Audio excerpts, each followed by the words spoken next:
signing bonus giveaway. Your chance to win $1,000. Contest keyword is crown, as in crown them. CROWN. You have 25 minutes from now to enter it on the Fanatic mobile app or 975thefanatic.com, our website, or you can just text it. It's quick. Special contest code is 45911. That's 45911. One random entry wins $1,000 in this company-wide contest, and each winner gets a call from Beasley. So be sure to answer your phone if it comes up Beasley. Contest rules are at 975thefanatic.com. The Fanatic signing bonus is sponsored by Live Casino and Hotel Philadelphia, voted best casino in PA by Casino Player Magazine. 5 chances to win each weekday, 8 and 10 a.m., 12 noon, 3 and 5 p.m. Good luck to you.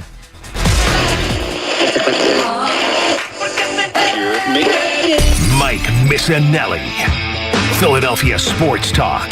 97.5 The Fanatic and 97.5thefanatic.com. Yeah! Good morning, everybody. It is the Mike Missanelli Show. Coming off a Phillies win, they salvage a split in the series against the big bad San Francisco Giants with Christopher Sanchez, who may be the best home field pitcher in the league, maybe in history. I mean, my man throwing 97, 98, and then the changeup, and he threw about 40% of the time. And at 4 p.m., when you go 97, 98, and you throw a changeup at 4 p.m., it's unhittable. And it was unhittable for the Giants yesterday. All kinds of swing and misses for Christopher Sanchez, and it was a good damn thing.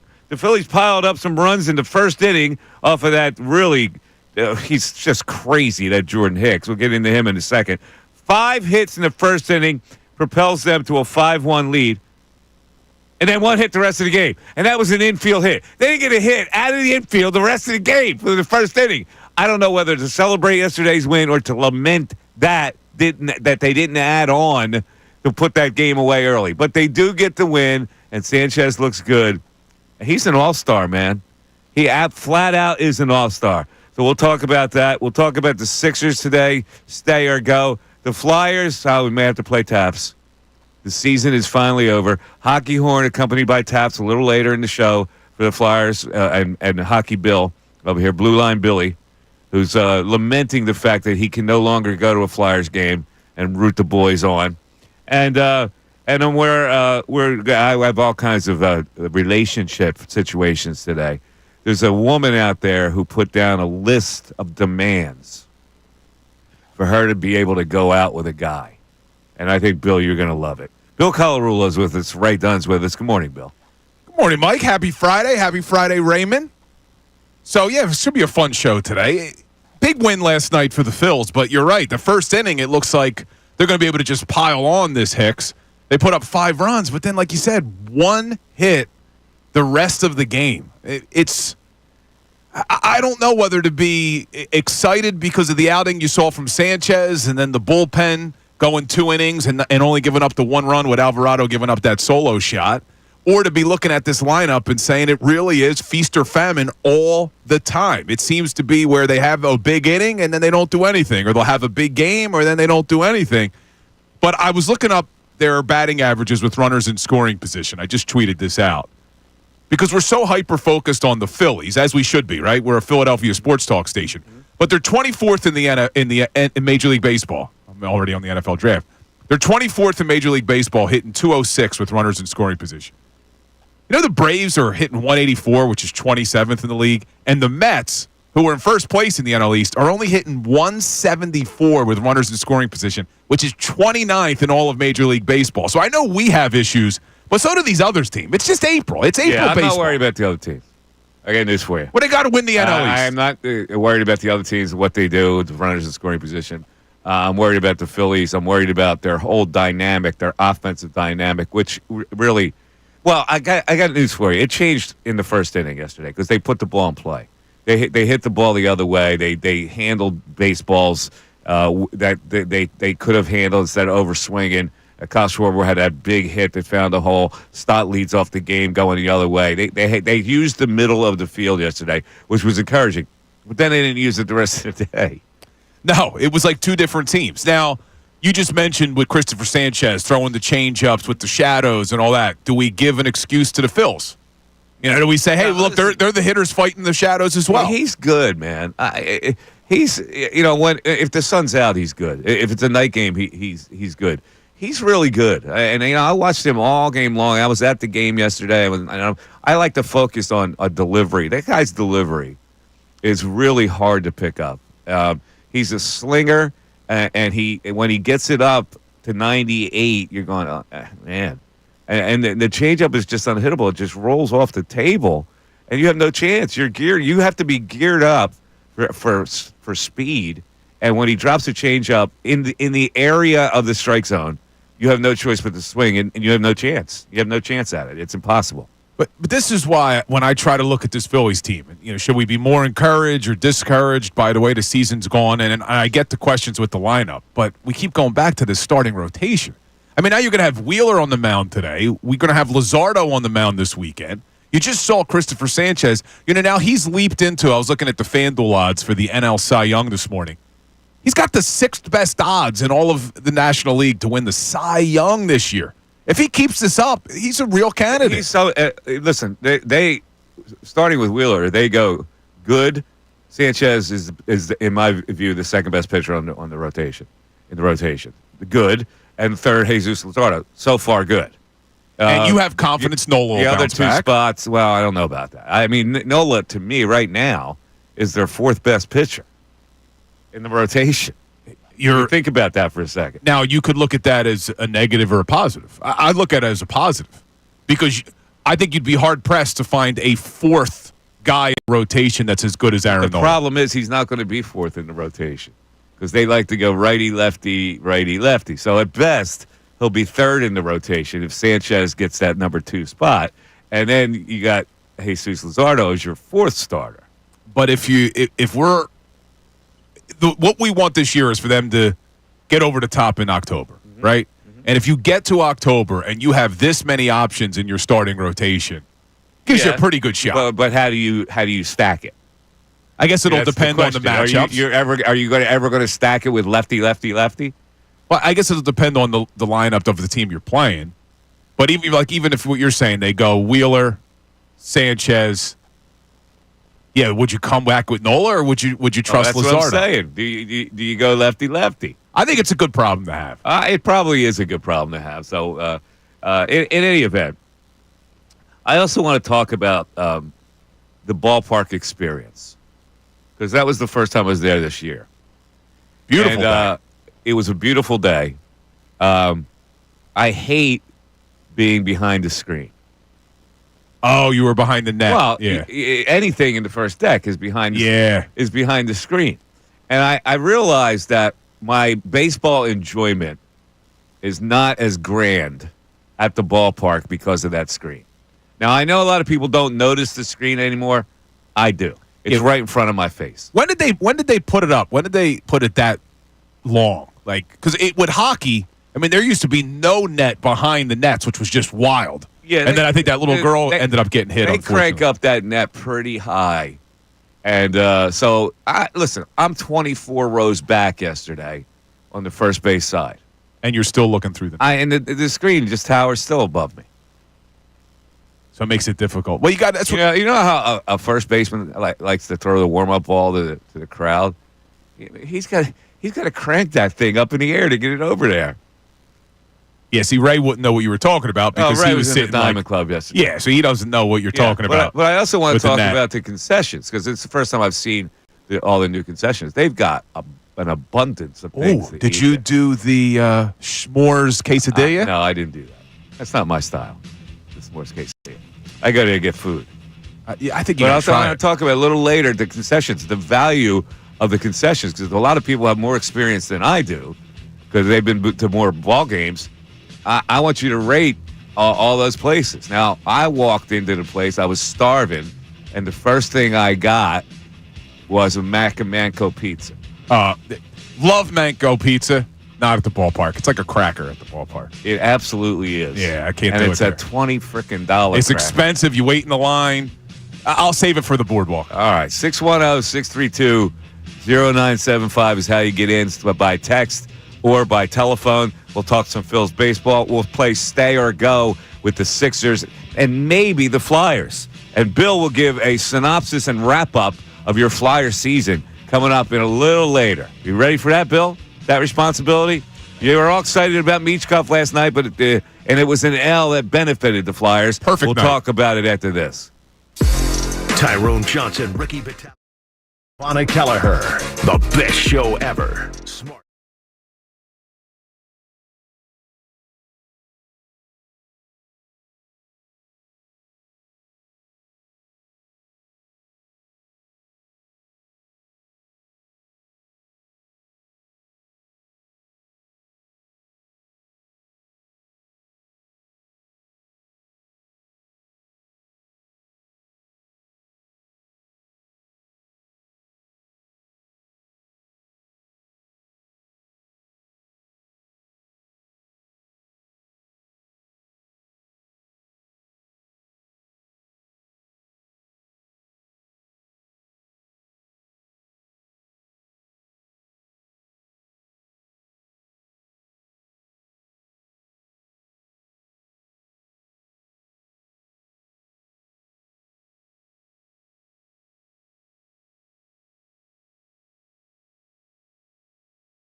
.15. It's the Mike Missanelli Show. It's 97.5 The Fanatic. Talking some Phillies baseball now.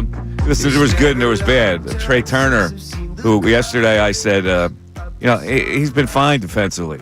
And yesterday he commits a throwing error and a fielding error. So it's always the routine plays. Yeah, he's not a strong thrower of the baseball to first base. I think that's really something that could have been worked on, where he comes more over the top. But I don't know, whatever. I was thinking of the Giants yesterday because when I was a kid, I loved the Giants. I don't know why. San Francisco is this mystery town, and they had all these great players. So I remember Willie Mays and Willie McCovey and Orlando Cepeda and guys like that, right? But the modern day Giants too. Like I know Ray Dunner's with us also today, right? Give me the first 5 Giants that come to your head, because I got 5 guys that are modern day, other than the Barry Bonds situation. Like, if you're going to think of 5 Giants that have been in your purview following Phillies baseball, who are the first 5 that come to your mind? Buster Posey. That's 1. Tim Lincecum. Tim Lincecum's 2. Madison Bumgarner. That's 3. Trying to think back to that 2010 I want to see if you come up series. with these 2 bust outs. Oh, 2 bust outs? 2 bust outs. The Giants. They immediately pop into my mind. That guy that victimized. Oh crap! What was his name? The left fielder. Yeah, I could see The left fielder. He killed him in that series. Yeah, he killed him in that series. I could see his face right now, and I can't. Oh my God! Not Crushed them in that series. Not Jeff Kent, right? No. Not Jeff Kent. no. You ready? You ready for him? Cody Ross. That's God. Cody Ross. And here's my other bust out. Left-handed pitcher, Jonathan Sanchez. Why? Sanchez. Why? Why Sanchez? Why Sanchez? Why does he pop up in my head?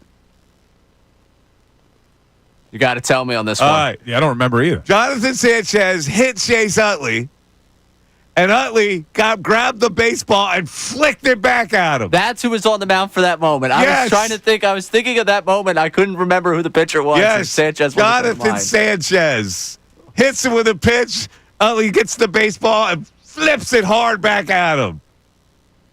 They had some, like, that run. I know we all talk about, like, the Dodgers back and forth. A lot of people remember the Victorino, like, you throw at my hip, don't throw at my head. Oh, yeah. They had some intense moments with the Giants through, like, that 2007, 2011 run where, like, the Giants, again, weren't the Dodgers, weren't that name brand, but there were a couple of, like, benches clearing and, heated exchanges between those two teams. You got the first 3 guys, though. Lincecum definitely on the list, along with Buster Posey and Bumgarner. Here's one for you. Brian Wilson. Brian beard. Wilson, the closer? Yeah. The Yes. thick beard. Yes. The thick beard. Bill's like, huh? I know everyone you're Baseball? talking about. Baseball? So Lincecum, dude, the way Lincecum should not have been able to throw the heat The way that he was did. able to throw. Yeah, he kind of cocked his way over the top with his left. Yeah, well, it's no surprise that his left career shoulder wasn't down. that long. Yeah, he hurt himself. the Gabe Kapler conversation we had yesterday spilled over into the ballpark with my buddies yesterday, going over that Giants 2021 team that won 100 games with him, and like the number of guys that had the years of their lives that you never heard from again, or like never came anywhere close to mimicking that again. So now when I go like my top 5, I'm thinking of that Kapler. Unfortunately, that's like overwritten some of my Giants lore in my head. Where I'm thinking of Wilmer Flores, Brandon Crawford. Yeah, Brandon Crawford. But give me the third baseman. Third baseman from that team? Yeah. 3 years ago? Oh, who played third base for that team? It's now Chapman, but who was the third? The chunky guy. Oh, well, Sandoval wasn't 3 years. Pedro Sandoval. Was he? Pablo Sandoval? No, he Pablo was Sandoval? Was No? Sandoval the third baseman back in the 2010. Yeah. Oh, okay, but yeah, back in 2010 he was. Yeah, Pablo Sandoval. What they call him, Panda Bear or something? Is they call I think it was Panda Bear. Not as opposed to Polar Bear. Yeah, Panda Bear. yeah. Polar Bear's Alonzo, Yeah. but yeah, he was the Panda Bear. All right. Let's get our leadoff hitter in here. We got our leadoff hitter today on the telephone lines, where you can get us at 610-632-0975. Man who was also at the ballpark yesterday, the great Vicente from Ecuador. Vicente, ¿qué tal, mi amigo? Buenos dias, Mikey Meats, Bill and Ray. How are you? How are you fine, doing? thanks. I'm just dealing with traffic now. Did you have a desayuno? Did you have your desayuno? I already did. I'm Yeah. an early bird, you know. Beautiful. I wake up. All right, gotcha. Take care of this. So anyway, last night I was at the Citizens Ballpark, and as you know, people over 55, young at heart, were able to stroll the base. Oh, that's right. It was Senior Walk the Bases Day. Yes. And so I was there, and me and my wife was taking pictures of me, walking the bases. And then from first to second, I decided, you know what? I'm going to steal the base. and I stole in the base. You know, I You threw stole- myself. you stole And second? my wife took the picture. Huh? You stole second? I stole second base, and my wife took a picture of me hogging the base, and then I sent it over to you as an attachment in an email this morning. I'll check it out. I haven't been able to log in yet. How about you, man? We told me JT didn't throw you out. That's pretty good. No, JT was already. What was your time? Would Paco time you going to second base? What was it? 7.7? Less than that. I'm It very was fast, less than that. Oh, you're very fast. Yeah. So did you have fun with that? I was looking- There were a ton of people that did that, Vicente. How would you manage to steal second base with all those people? I mean, because there was a tons of senior citizens walking very slow, so I was dragging myself. Oh, And then I said to myself, oh, no, I'm going to tell my wife, this is the stunt that I'm going to make. And, that's what I did. I was looking beautiful. for you. Yeah, I wasn't. Row 27. I wasn't You running. probably, I wasn't walking the bases. upgraded it. Were you able to upgrade the seats? Because I didn't see you. Yeah, anywhere. I sat in my section 114 with the net in front of me. Oh, I'm the 114 ultimate down there. complainer. There's nobody who complains about that net. It's right in my vision. I'm going. It obscures me. Yeah. I see the net. my People, I don't God. see the net. I ignore the net. It's right in front of my face. I see it. In a lot of Yeah. ways, Ray So, sitting but in left field has a better view. Okay. How about the excellent performance of Christopher Sanchez? Yeah, he's good. He's a good pitcher, Vicente. Hey, thanks for the call. Happy breakfast to you. There he is, Vicente, leadoff hitter. There he is. A lot of people don't notice that net. I do. I don't know what it is. Well, once you notice it, too, it's hard to not keep looking. Yeah, it is. But it's all for safety. It's the damn lawyers, Mike. That's what it is. I know it is the damn lawyers. It's their fault. Litigious society, for crying out loud. I don't know how anybody can go to law school. 610-632-0975. Back after this. Fanatic Sports Update. Phillies split with the Giants. I'm Ray Dunn with this Fanatic Sports Up. Phillies won 6-4 of the Giants on Thursday afternoon, powered by a 5-run first inning against Jordan Hicks and 7 strong innings from Christopher Sanchez. Rob Thompson spoke post-game about the left-hander's outing. As good as you're going to get, I think. Or as good as I've seen. A lot of swing and miss. It was just diving into the ground. He was really good today, and we needed that. So ultimately, the Phillies split the 4-game set with the Giants, and now the homestand continues with a 3-game set against the Marlins. It's a battle of the aces between Zach Wheeler and Sandy Alcantara today at 6:45 down at the ballpark. ESPN's Buster Olney will join us coming up at 12:55 to talk about the Phils and everything going on in the world of baseball. Flyers season came to an end last night with a 5-4 loss to the Buffalo Sabres, ensuring that they secured the 4th worst record in the NHL. They'll find out where their draft pick is in early May with the NHL Draft Lottery. Speaking of drafts, NFL Draft begins next Thursday. Of course, the Eagles holding that 32nd pick. This update brought to you by Rocket. Rocket.com, a single, seamless home ownership platform to help you find, buy, sell, finance, even refinance your home. Visit Rocket.com today, the new home for all things ownership. I'm Ray Dunn, the home of the 76ers and the Flyers. 97.5 The Fanatic and 97.5thefanatic.com.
All right, 10:30 is the Mike Missanelli Show, 97.5 tonight. All right, Phillies, they split the series with the Giants. It's a big win yesterday. Christopher Sanchez was practically unhittable. Here's the thing I don't understand. Why isn't Jordan Hicks better than he really is? Like, I look at him and he's going 99, 100, 101, and I go, why can't he be Paul Skeens? He was throwing some heat yesterday. He throws heat, but he's now with the third organization. And I'm looking at him, I go, I don't know if this guy's a starting pitcher, but what is he? Because he can't be a closer. Like, he threw 46 balls yesterday, including a hit by pitch and a wild pitch. And I'm going, you know what the best that guy could ever be? Ryan Madson. That's really, his comparison? I'm looking at the guy, I go, this guy has hellacious heat, but he can't locate enough. So it shows you, even at 101, you can't be a dominant pitcher unless you locate in this league. Yeah, I mean, you got to have control. I mean, he also showed a little bit yesterday. He may be a little bit of a head case. Like, once they let Bohm call the late timeout, it was like he couldn't recover from that. It bothered him for a couple of innings. Yeah. He even jawed at the home plate umpire a couple innings later. He's got a bad head. Yes. Could be a little bit of a head case. So he's Ryan Madson. Not that he has a bad head, but he's the 7th inning, 8th inning setup guy. Well, he started, right? He can't be a closer because he can't command. But Hicks started in the bullpen, right? Didn't that how he started his career? I guess he did, and they converted him. I can't really remember. He was with the Blue Jays and the Cardinals. Yeah, he started his career with the Cardinals. Looking at this here. Yeah, I don't think – yeah, so he did not start – he appeared in 73 games as a rookie, didn't start any of them. So he was in the bullpen. Okay. He didn't start a game until 2022, so a few years into his career. Then they put him back in the bullpen for a couple years with St. Louis and Toronto. Yeah, you don't know who he is. And now the Giants are trying to make him into a starter. And that's a shame. You throw 100 miles an hour, you should be successful in this league. Yeah, he threw some heat, man. Well, look, he was successful yesterday. Outside of the first inning, he dominated. Yeah, but he blew up in the first. You can't put your team in a hole like that. He gets slapped all over the yard. Well, this is why you look at the Giants team, right? Your boy Alec Bohm with a drive to center. Man, I thought it was gone. Huh? I thought it was gone. But you look at this Giants team. They're 13-6, and they've been hitting really well this season. But I'm taking the Phils over them in a playoff series. They don't have the pitching to compete with the Phillies. They don't have the starting rotation depth that the Phillies would if you had to play the Giants in a 7-game series. They're one of the spunky teams, though. They're like the Diamondbacks in a lot of ways of a couple years ago. They sneak up on you because they hit. They do hit. And my favorite player's turned into – that second baseman's turned into my favorite player. Who, Fitzgerald? Yep. Yeah. Another home run, yes. He got a good swing, that kid. I like that kid.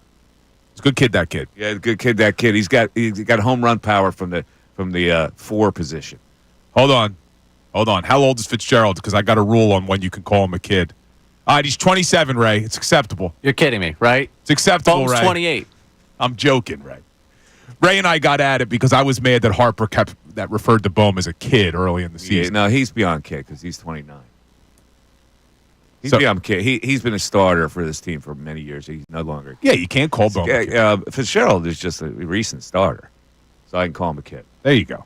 But I like that kid. He's a good kid. Good kid. That kid. Now, you didn't run the bases with Vincente last night? I did not, which was really funny. I'm walking out of the stadium last night, and I'm seeing this incredible line that's wrapped around as it gets in the concourse, and I'm going, what's going on? They're giving free hot dogs? No, that was all the women lined up to meet Ray, wasn't it?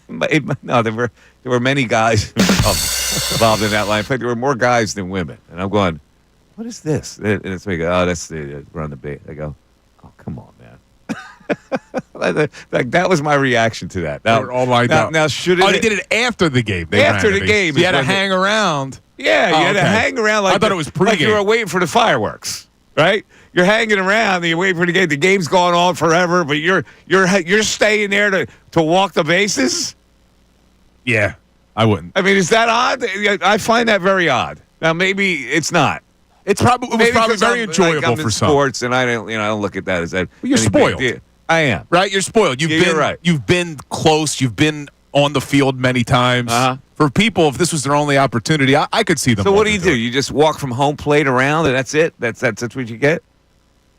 What was it? Well, Vincente said he tried to steal He tried second. to steal second. Did he slide? At first. Did anybody slide into the base? I didn't stick around to see it. See, remember Mike yesterday was worried about his seats and people busting his chops about where he's sitting. Could you imagine if Mike was in the line to run the bases? In the back of the line? Yeah. Oh, Mike, you missed. How are you not at What the are you front of doing this back line? here, Mike? I'm waiting to run the bases.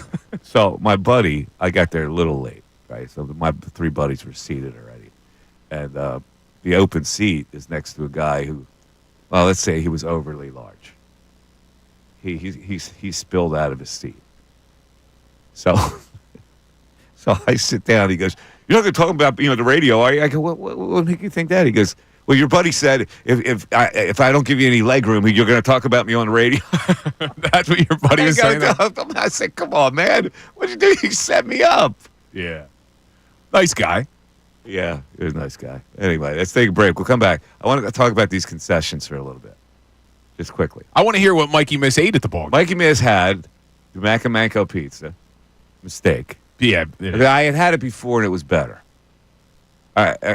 It's a mass-produced product now. And so these boxes just lay out there. Look, down the shore, you would agree. It's incredible. Oh, it's not incredible. No, but it's incredible. It's nostalgic. It's- Everything about it. No, down the shore. it's sure pizza that tastes better because you're at the boardwalk. Without a doubt. Yeah. And I had a grilled hot dog. Not the. I thought you liked them in the dirty water. The grilled hot dog is a new. I don't know where my buddy got them. I don't know where he got them, but they have actual grilled hot dogs, like charcoal grilled, Interesting. like Dodger dogs. Nice and thick. They were nice dog. It was a nice dog. Yes.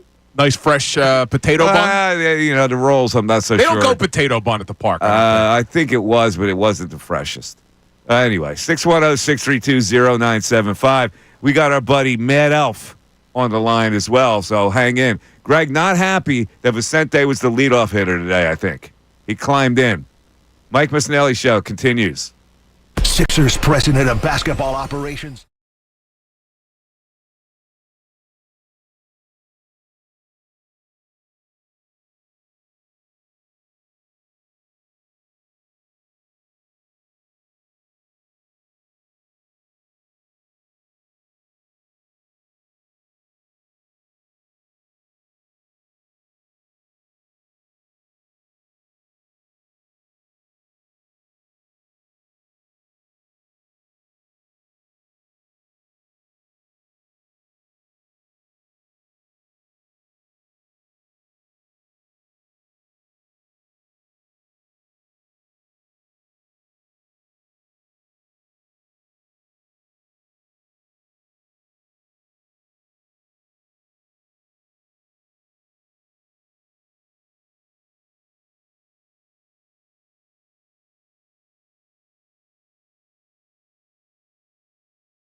10:42. It's the Mike Missanelli Show, 97.5 The Fanatic. Bills win yesterday, and this was a good win. Did it solve their offensive problems? It puts us at bay for a little bit, Like, we are a lot more skeptical about the Phillies than national people are. And we're going to have Buster Olney on a little later in the 12 o'clock hour to explain. The national people are always higher on the Phillies than we are. Have you noticed that? Yeah, and there's a big difference so far this season. It seems like nationally, people are very high on this Phillies team. And Vegas is very high on this Phillies team. It's just we're kind of beaten down a little bit. And we see the holes because we see every pitch. And I don't know if the national people do. They go by feel. They go by names in a lineup. And we go, yeah, but this guy is not nearly the same offensive player. This guy is in a monster slump where he's doubting his ability. Who plays center field and left field. Like we look at those things. They look at names. Oh, it looks like pretty good lineup to me. No, you're right. They're looking at that, and they're looking at the starting rotation, which we've talked about. But we don't have a problem with the starting rotation. But there's two parts to that coin, and the other part is the bullpen. Now, last night they were able to only they only needed 6 outs, so they got 3 from Kirkering, and then the other guy was an adventure again. He gives up a bomb. Yeah, he's an adventure every time he goes on the mound. So, all right. But anyway, Buster will straighten us all out. Let's go back to the phones. You talk about a powerful leadoff. So we had Stott in the form of Vicente, and now we got Turner in the form of the great Greg from Bethlehem, or as we call him, Dr. Madoff. Hello, Greg. I always appreciate the lead-up, Mike. We have to work on our lead-up song. Yeah, what would be your leadoff song there? Your walk-up song? Because we're going to play it. We're going to play. You got to give us a walk-up song, and every time you call, we'll play it. I can't remember. I can't remember the song that my son's football team played every time they came out. No, I want your song. Like, what are you listening to? Well, who you grooving to? What, you a Rolling Stones man? Like, who are you? I'm thinking Mad World by Gary Jules. Mad World by Tears for Fears. Well, Tears for Fears covered it, right? Wait, who wrote it first? Well, I would say Tears for Fears. I would say Stones. Otherwise the Doors, I guess. Ooh, those would be Riders on the Storm. That might be your intro. Riders on into this world we're born. Mr. Mojo Rising. Yeah. All right, we might have to do that. Greg is Absolutely. a rider on the storm, baby. What do you got with the Phils, Greg? Well, the most alarming statistic that I've seen is runners in scoring position. And, I played a little baseball back in the day, and we were always taught when you had runners in scoring position to try to go to the opposite field, if you had 1 out or no outs. And the Phils don't seem to do that. And I just wondered. Well, they did it yesterday. Listen, it's hard to hit behind a runner. I know the baseball people look at it and go, you got to hit behind a runner. You got to understand that a pitcher and a game plan is trying to prevent you from hitting behind a runner. So they're not going to give you a pitch that will allow you to do that very easily. Yeah, so they're going to throw inside, and you're going to have to fight it off in order not to pull it. Right. Or you're going to have to, time a slider properly to hit it that way. It's hard. It's not easy. But they used the middle of the field yesterday. Like, Stott used the middle of the field. Schwarber used the middle of the field. Turner used the middle of the field. That's all good. Yeah, I mean, that's an improvement for sure. Yes. I'd like to see more of that. All right. I mean, this is a lineup that supposedly is a slug lineup, but they don't slug.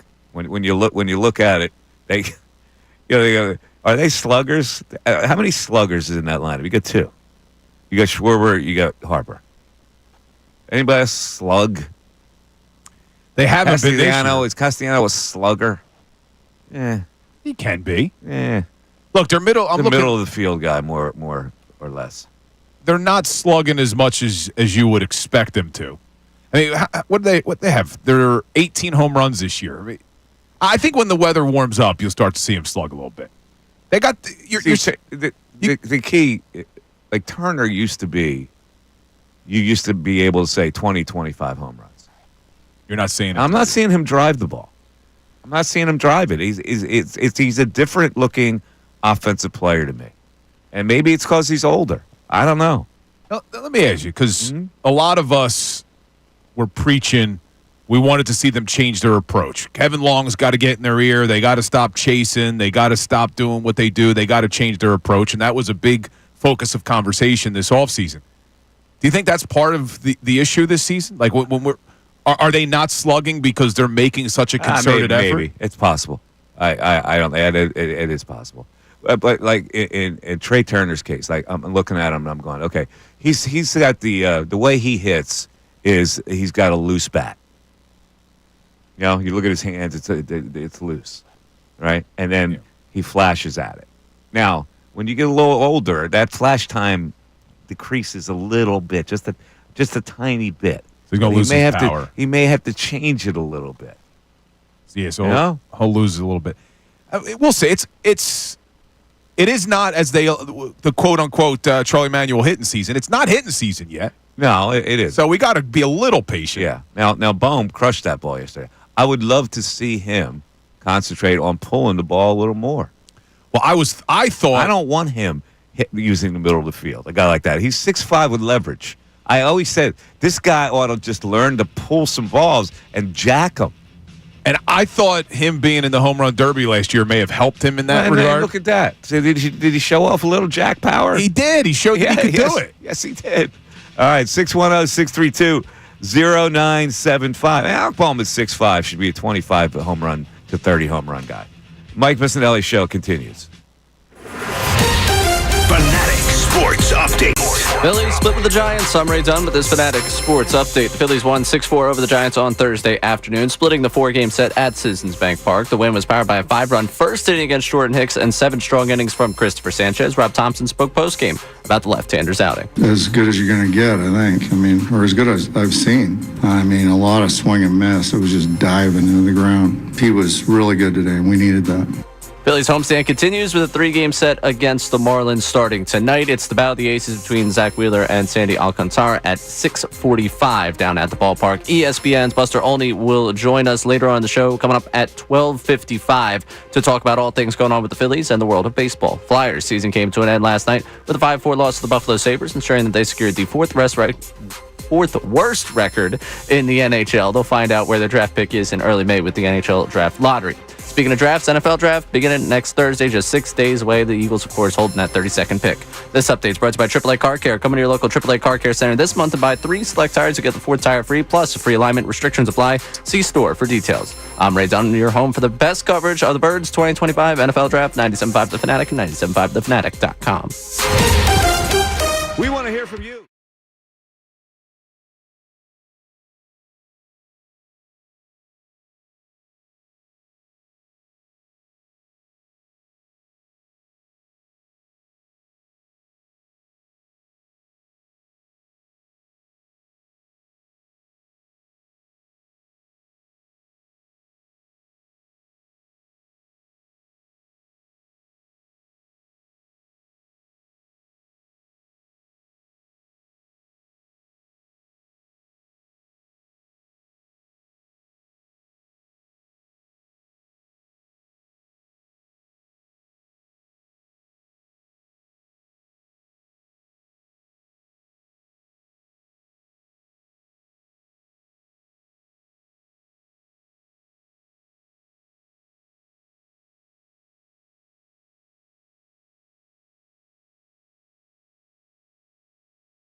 10:55, Mike Missanelli Show, 97.5 The Fanatic. This is, again, one of these things where it's Mike's failing memory. All right, so when I was a kid, and this has to do with the San Francisco Giants again. When I was a kid, my favorite player was Richie Allen, his rookie year. Now, I'm a wee lad, right? But I'm one of those excitable sports followers. Like, at a very young age, I was, like, following the sports world. Yeah. So Richie Allen was my favorite player because this guy had come up with this incredible ability. He had these glasses, and he was then known as Richie Allen. Then he became Dick Allen. So he was in a race for Rookie of the Year. Now, when you're a kid, you have all this pride. I don't have it now, but when you're a kid, you have this pride. What one of your players made the All-Star team? What player is going to be the MVP? What player is the candidate for Rookie of the Year? And Richie Allen was candidate for Rookie of the Year that year. And I'm all excited. One of my players is going to win Rookie of the Year. There were other guys in there. It was like a three-horse race. And one of them was a San Francisco Giant, and the other were they the Atlanta Braves back then? When were they the Atlanta Braves? Or were they the Milwaukee Braves in '64? I think they were still Milwaukee. All right, they were the Milwaukee Braves in '64. So it was a three-horse race that I remember. It was Richie Allen. The guy from the Braves was Rico Cardi. Good memory. And the Giant was Jim Ray Hart. Great memory on you. That's Mike's failing memory. Yes. Now, I believe that Rico Cardi won it, and I was devastated. That's where your memory's off. Who won? Dick Allen in a landslide. He did win it? Yes. He did win Rookie of the Year? Yeah, he had 18 first-place votes. Rico Cardi and Jim Ray Hart got one apiece. Well, so he did win it. My faulty memory then, because I remember. I can't remember all the other guys, though. That's pretty good. Jim. How could you it's funny when you're a kid, you remember certain things. Like I remember vividly the night Willie Mays crashed into the Phillies catcher, and knocked him out cold. And I remember this race that was going on all year for Rookie of the Year between those three guys. And I remember checking the box score to see if they went 0 for 4 so my guy could get an edge. And Richie Allen won it, huh? Richie Allen won it. Richie Allen won it. See, that's how I was this year with Matvei Michkov, man. Is he going to make Rookie of the Year? Yes, and Bill's hockey recap is coming up in a little bit. Frankly, Bill, I'm going to tell you that I'm going to use the same word for the Flyers that I used for the Sixers season. Flat out disgrace. And I know you're going to get it is amazing how you curtail your views when it comes to the Flyers. This team finished with, what was it, the fifth worst record? Fourth. The fourth worst record in the league. And Bill is going, well, but they're building. They're building. You're comparing apples and oranges. I'm not. We're going to get into that in a second, that discussion. I am not comparing apples and oranges. The same disaster for our two winter sports, and we're sitting here with our thumb in our nose while the Stanley Cup playoffs start and the NBA playoffs start, and we got nothing. And you sit there and you're permissive of this Flyer season? You ought to be ashamed of yourself. It's the Mike Missanelli Show. What's happening here, Ray? Seriously. You're listening to WPEN HD1, Burlington, Philadelphia, a Beasley Media Group station, broadcasting live from the Comcast Business Studios. And we are empowering possibilities here. We're powering possibilities. Either one works here. All right, it's 11 o'clock. It's the Mike Missanelli Show. Oh, wait. We're going to start it with a caller. This is the third one of the day already. Yes. Brian from the Northeast is checking in to top the 11 o'clock hour as our third hitter. This is the Bryce Harper of callers today. Go ahead, Brian. Guys, I'm astonished that I got through. I've been trying for weeks and weeks. When's your phone system coming up for real? You know what? It is the biggest mystery question for all of us here. We are at the mercy of technos. And when you're at the mercy of technos, you got no power whatsoever. I know how that is. Hey, Mike, I'm telling you, when they open the phone system, Bill and Ray and I are not going to say one word except good afternoon, good morning, everybody, and then we're going to go right to the callers. That's it. I'm taking the day off. It belongs to the call. When we get this new system in, all callers all day. It's funny, Mike, when you were talking about Dick Allen running for Rookie of the Year, it just took me back because I'm sure you were like me. I just remember as a kid waking up, grabbing the Inquirer, and checking out the Box standings scores. for the standing in the division box we were score. I did in, it every day. Looking at the box scores. Yep. And remember the standings, the division we were in? Pittsburgh, Montreal, Chicago, and the great players that were on that team and our team as well. I mean, it was just. I remember. I think I remember like the Connie Mack Stadium. As a kid, it's impressionable.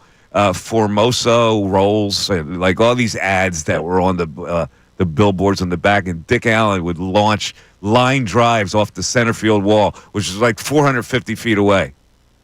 Well, do you remember the legend about Dick Allen hitting the longest home run? They said he hit it out of Connie Mack Stadium and landed in a coal tree and ended up in Pittsburgh. I don't know. That might have been embellished a little bit, but he did hit. They did measure a couple home runs, like 500 plus feet that he hit. I lived at Fifth and like just above Fifth and Lehigh, and we used to get our money from our parents to get on the trolley to take it. And we used to walk over there and go to Connie Mack, and it was just a great stadium to see a game. That was awesome when you were a kid, man. You never forget it. I got a quick question for you. Yes, sir. And it's about the Eagles in the draft. Mm-hmm. If a certain player falls and they get rid of Goddard, I've seen him go to Indy. I've seen him go to Denver. You're talking about Tyler Warren. In different mock drafts. Forget about Tyler Warren. What do you think if he falls to the 20s? If he falls to the 20s, what do you think it would take to get up there and grab him? Well, I don't know what the formula is. Like, they've got a lot of draft picks. Could they possibly do that? Yeah, I guess they could. But he's not going to fall. Would you do? I would in a heartbeat. That guy is a versatile player. You can use a guy in so many capacities. He'd be a versatile offensive player. Yes, I would do it. He's not falling to the 20s. No, he's not falling to the 20s. He could play the slot. He could play the tight end. Yeah, the H-back, classic H-back type of setup. No, he's not going to fall to 20, unfortunately. Well, guys, I enjoy the show. I'm glad I was able to get through and just have a great I appreciate it, Brian. Thanks for your perseverance in trying to get through, because we have been told by so many people that they have tried to get through and they get frustrated and they don't call back. I don't know what it is. Like I say, we can get the techno people in here to try to explain it, and you would be more confused. Yeah, but perseverance, we appreciate it. But to answer his question, you're saying, like, how much would it cost? I was looking at this last night with the Jim. I still think the Jimmy Johnson draft value chart is pretty damn accurate. I know it's been amended by some teams, and they all have their own. But if the Eagles were to try to move up, let's say 5 or 6 spots, which would get them into, I guess, the 26th, 27th pick, based off of value of picks, they would probably have to give up a 4th rounder. Like, you could probably move up 5 picks, giving up a 4th rounder and your 1st rounder. So you would trade 32 in a 4th round. I just don't see the Eagles necessarily doing that. Warren's not falling. I don't think they would move up for him, but I'm still holding out hope that maybe they move up a couple spots to get Malachi Starks, the safety out of Georgia. That's my dream. Probably more. They may be more inclined to move up for a guy like that than a tight end, because they know they can get a tight end later.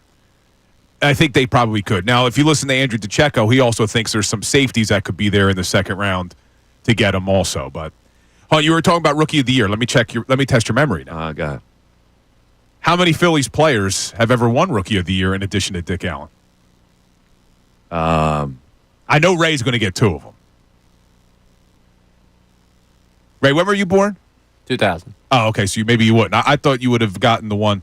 I'll give you the year. 1997. They had a Rookie of the Year. 1997, they had a Rookie of the Year?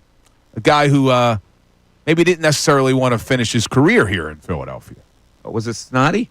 Scott Rowland. Snotty Rowland won it? Rowland won Rookie of the Year in 97. Oh.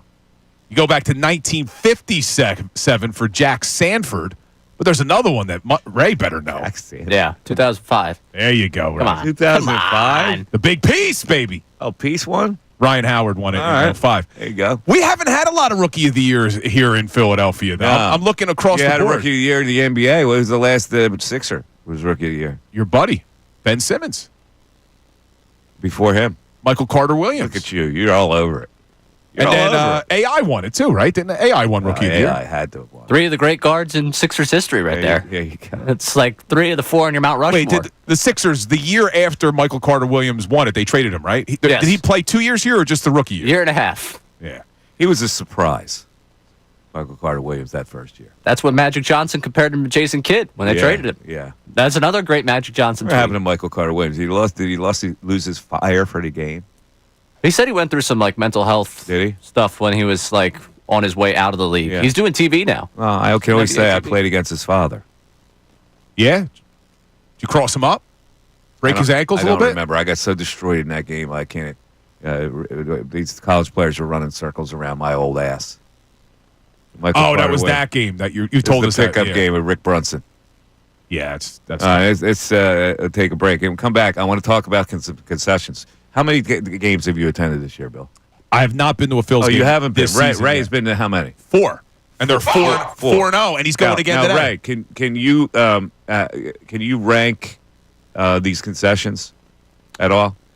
I mean, I get the same thing every time, but I'll try and. All right. do Well, the what I best want to do can. is the people that have ranked these concessions, I would like them to tell me, like, give me a rating on these concessions because I'm next time I'm there, I want to try different things. I'll be very clear to you. I have not had a hot dog there, and Good. I will not until Dollar Dog Day's back. Man of principle. All right, but there's also, I always thought the best bargain in the whole park was the sausage and pepper sandwich. And that's what I get every time. Do you really? I Yep. think, but there are other contenders, including that Ryan Howard back chicken joint. I've heard good things. You've heard good things? I have. All right. The Mike Missanelli Show. It's 97.5 The Fanatic. Back after this. The NFL Draft is right around the corner.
Yeah, we're going to talk Sixers. Will this guy stay or go? Grimesy? Oh, Bill's all about Grimesy.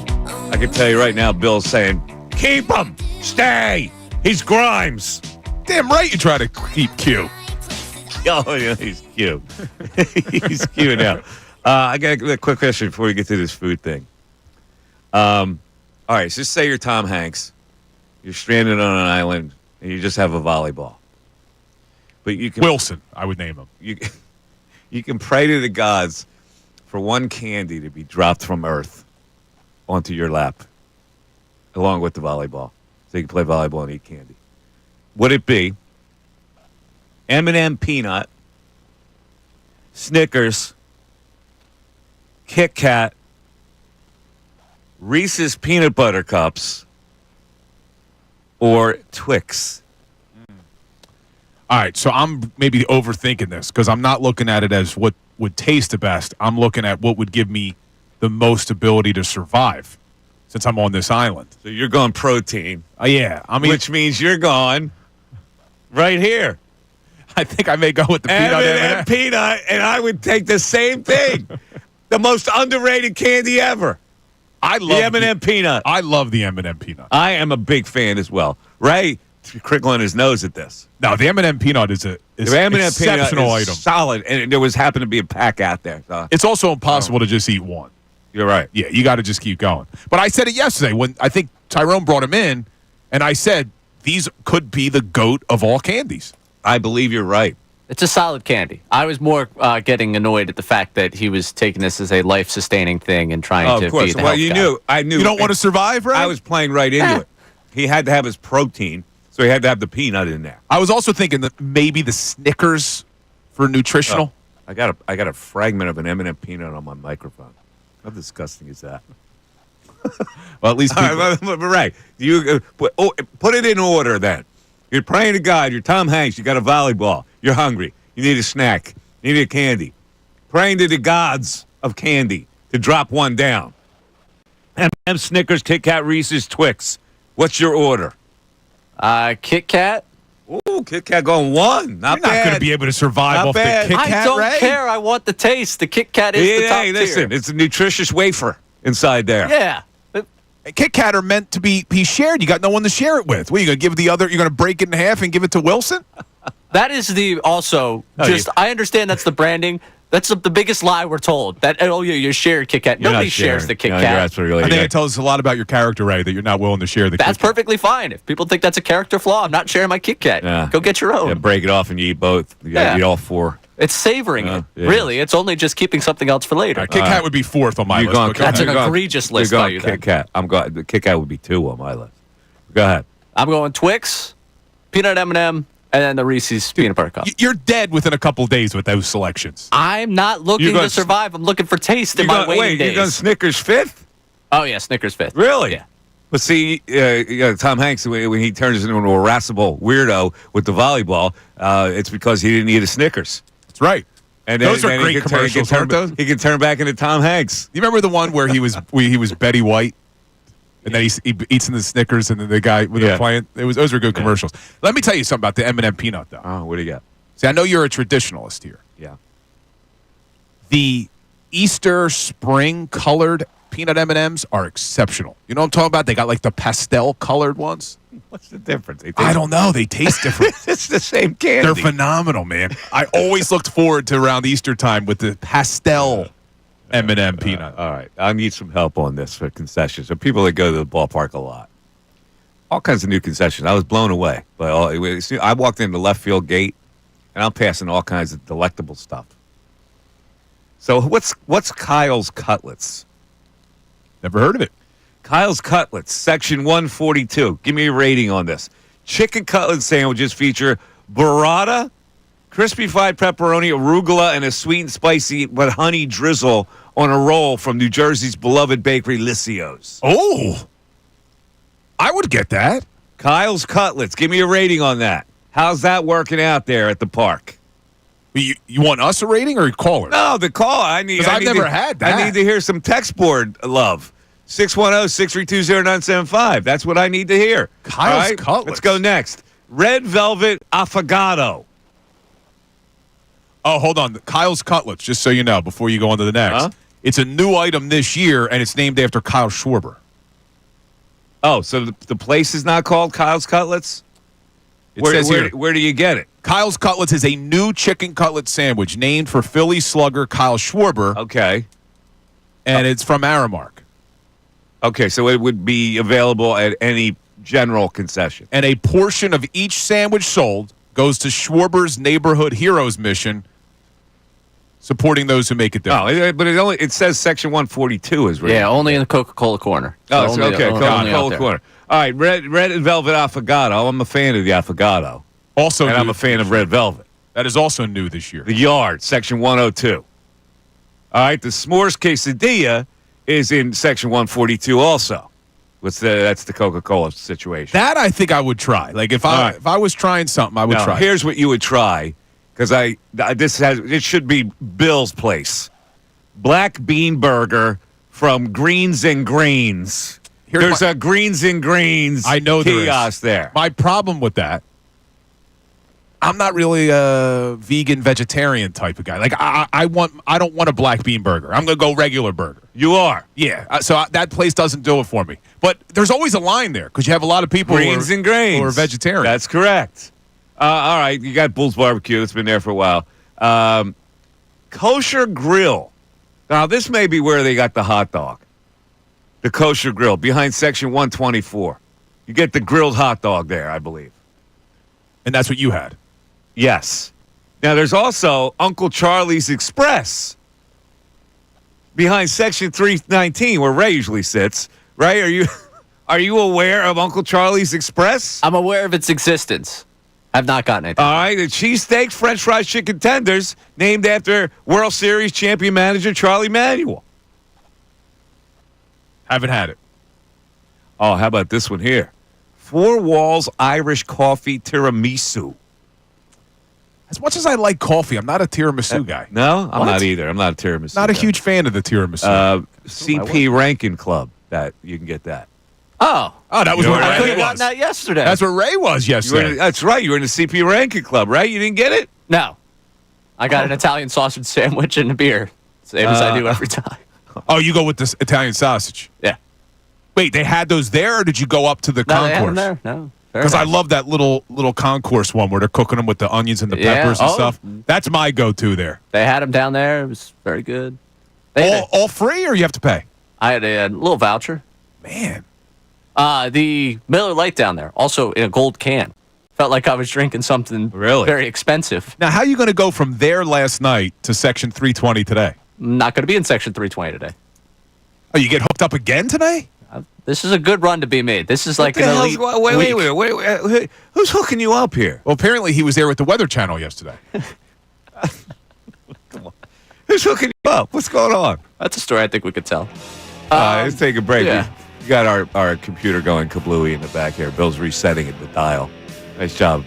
How do you do that, Bill? What do you press? It's just a Press click a of a button. button. Yeah. It's the only mechanical thing you did. I thought you were going to have to call your father-in-law to do it. No, I'm good with computers. All right, 610-632-0975. Mike Missanelli Show continues.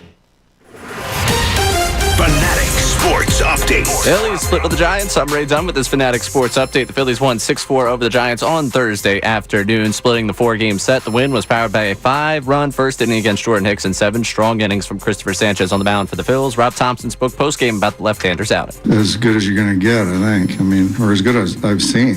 I mean, a lot of swing and miss. It was just diving into the ground. He was really good today, and we needed that. Phillies homestand now continues with a 3-game set against the Marlins over the weekend. It's Battle of the Aces tonight between Zach Wheeler and Sandy Alcantara today at 6:45.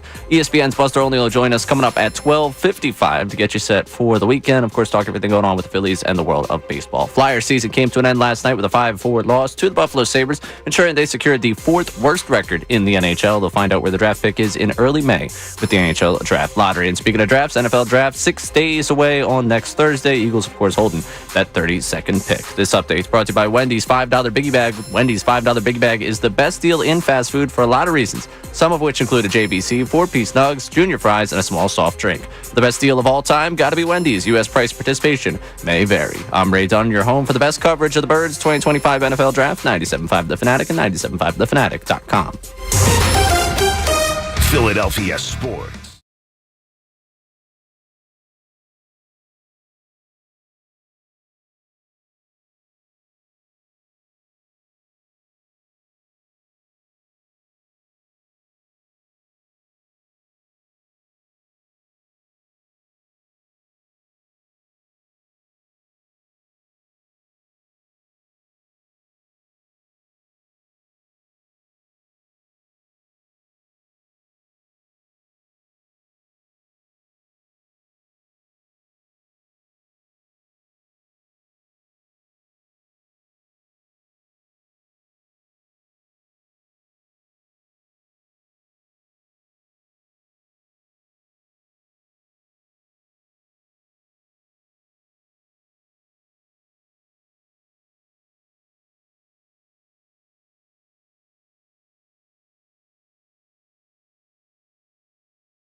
It's 11:26.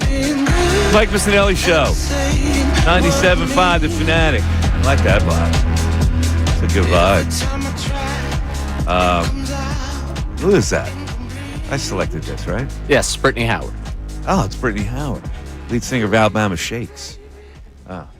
I need a help here. Wait, hold a second. You see this finger? Oh, still the one that you slammed in the The door? finger I slammed in the door. There's a dried blood underneath my nail Yep. that I can't get rid of. You'll just grow it out. Look away, Ray. I'm hideous. Won't it just grow out? That's from Seinfeld. No, it's underneath the nail. If there's anybody that could have any suggestions on how I can get rid of this, I've tried everything. I've squirted bleach cleaner in there. I don't know if that's healthy. Well, I'm trying to break down the dried blood that's in there. You're probably going to have to drill into the nail and then let the blood seep out the top. It's dry. It's not wet. It is. It's It dry. is hideous. You should wear gloves to It's work. dried blood that is on the underside of the nail. That has nowhere to go.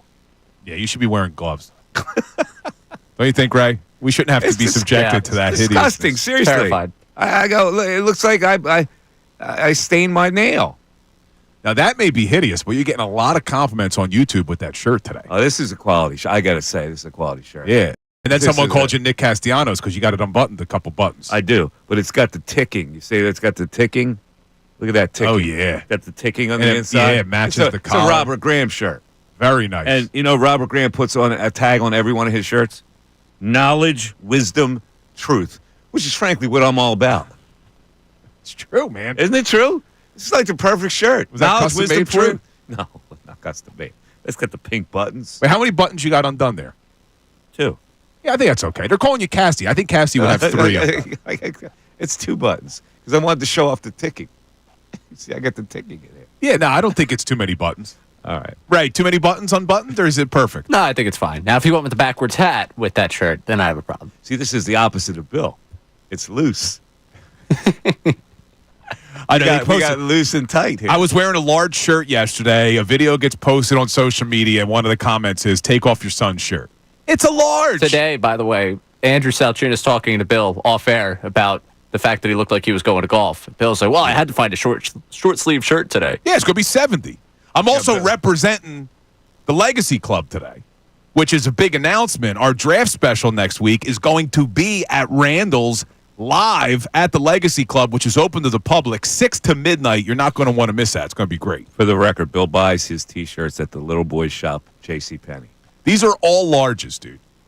It's not my fault. I grocery shop at Target. Remember Sometimes when I pass the boys section, I think about picking something up for Remember you. the catalogs? That was a good one, right? The catalogs with the JCPenney or Sears with the little kid going. Yeah, this is an Oshkosh B'gosh shirt. Yeah, like the kid modeling the T-shirt. That's where you shop, the little boys department. These are all large. Little boys L though. That's what you do. Little boys L. Always a large. Yeah. 610-622-0975. Let's go to the text board. We have not visited the text board so far today. What do you got there, Ray? We got some people checking in on their favorite places so far. The Kyle's Cutlet is tremendous. Counter Is it Guy really? says it's the top seller this year. First Wow. time texter. I would try that. But I'm wanna try particular that, with too. my I cutlets, thought though. it was a shop though. So I'm looking at the shops that you can stop. So all right, here's a classic because I have not gotten a cheesesteak at the ballpark in several years. So now you got Campos and Tony Luke's. Where do you go? I would probably go to Tony Luke's. You go to Tony Luke's over Campos? A lot of people are Campos fans. A lot of people are Campos fans. See, I don't know, and maybe this is just me. I don't. Outside of the sausage and peppers and onions at the ballpark, I feel like everything else always leaves a little bit to be desired. Like you gotta, well, that's why I'm doing. you this. gotta lower your expectations. This is why I'm doing this because I think you can get a good cheesesteak out there, whether it's Campos or Tony Luke's. How about this? This is the Ryan Howard co-owned joint, New Jersey-based mini chain Colby's Southern Kiss Chicken, which also has peach spoon pick and Southern style sandwiches. But it's like a deep fried chicken and all. Nashville hot chicken, called the big piece with a sweet Hawaiian bun. They got the fried chicken with the garlic aioli and the pickles. Yeah, I would pass on that. I know a lot of people would like it. That's not me. The Not hot you. chicken's having a moment right now. I'm a fan of the hot chicken. Popping up Nashville everywhere. hot chicken, boom. Where you go? Where's your go-to for that? You know where it's called Saad's, SAAD. Hot They just opened one in Cherry Hill. Uh-huh. Dude, there was a line around the block. I'm telling you. He's huge on social media. Yes, he is. Yes. I know that spot. All right, check it out. Federal Donuts. You can get a chicken sandwich. from Fried them, too. chicken donut. Donuts are, well, I don't know how much they are there, but there's a Federal Donuts in my local neighborhood Whole Foods. You can get Federal Donuts in your local Whole Foods. Yeah. Guess how much? For one or for like a dozen? For one. $6. No, it's a little less than that. It's like $4. I was going high because I could tell from the $4 donut. Now, I cringe. I cringe when I have to pay $4 for a donut. How about you, Ray? I live across the street from one, so Uh-huh. I've gotten this has been normalized. I don't think they're $4 though across the street from me. I think they're like $2.50. Oh, $2.50? They got to mark You them might up be at Whole Foods. You might be getting Whole Food the real bump. nice ones, like the artisan type Oh, donuts. I get the artisan one. Ah, see, yeah, no, I'm an yeah, old-fashioned man. I'm an artisan donut man. I can't tell you the last time I ate a donut. Of course. I'm shocked. Yeah. Wow. Yeah. I'm not that healthy of an eater, man. Like, I'll have a muffin here and there. Next, Bill wears tight shirt. Bill, yeah, I love a muffin now and then. It's either a carrot or a bran muffin. No, Or Bill. it's got to be a blueberry. Oh, you eat a blueberry muffin? Yeah, I'll What go do you do? blueberry Work out extra hard after that? Huh? I don't eat You that. need a double workout after you eat a blueberry muffin? I used to be a lot more strict. I don't eat as healthy, man. It's impossible when you have kids. I the got a kids. blueberry donut. I got to work this thing off. I got to pump iron. I would love to just do like an AI script of you for like a segment. We've worked in the tight shirt. Oh, my We've God. worked in I not got- eating a donut and the kids. Got a little lump in my belly from that blueberry muffin. Got to work it out hard. Got to do some more core work. No, for me, I just think that if I'm going to do something like that, I'd rather go muffin. I'd rather go coffee cake. Ooh. I'd rather go pound cake than donut. Ray, as we know, muffin can be very filling. I'm only a muffin top guy. There you go. Is that another Seinfeld reference? Yeah, we're going to do as many Seinfeld references as we can so they put you in clueless mode. Let's go back to the text board. What we got here? All right, Jack Any from- Philly texts? Oh, the Phillies? Yeah, we can get All back right. into the Phillies. Okay, Sure, yeah. why not? Let's Yeah, but what do you get? A food text? Give me. Yeah, a we're getting food text. text. A lot of give food me a food text. text. We got Burnt Ends cheesesteak from Bull's Barbecue, #1 from Jack and Easton. Whoa! Bull's Barbecue is a cheesesteak. Apparently a Burnt Ends cheesesteak. Burnt ends cheesesteak. Now that sounds good. I'm a burnt end fan. How about you, Bill? Not sure I ever had it. You never had burnt ends? Barbecue burnt ends? I don't think I have. Come on now. What is it, like brisket? Yeah, it's just the burnt ends. No, can't say I have. Ray, have you ever had that? Burnt ends? Burnt Ends? No, I don't think I've had Burnt Ends. You never had burnt ends? I don't think so. You live near Fett Sal, don't you? Yeah? Stop at a Fett Sal, get some burnt ends. All right. Yeah, that's All what I'll right, put on the docket. I recommend highly. I haven't All had right. them. We got a text that said they ran into me at the Phillies game yesterday. Made his month. Oh. Well, who Yeah. ran into you? This, I don't know. The text doesn't have a name, but I did run into some people yesterday. It's very nice to see all the Look all the at people out that. there. Look at Ray. I was very Meeting the excited. people. It's Ray Dunn. Look, that's it. Honey, look who's over there. It's Ray Dunn. Ray, how many people asked, how's Mikey Miss off air? Way better. I actually did get. That was actually my buddy. Nobody asked you yesterday about me. No, yesterday my buddy who got me the tickets. He's like, so I haven't seen you since you started working with Mike. What's it like to work with Mike? It's like everybody's favorite question. So shout out to Noah and Ben. got- for the I Hey, tickets. what did you gave him the he's better off air? No, I'm not you, Bill. I was totally incognito yesterday.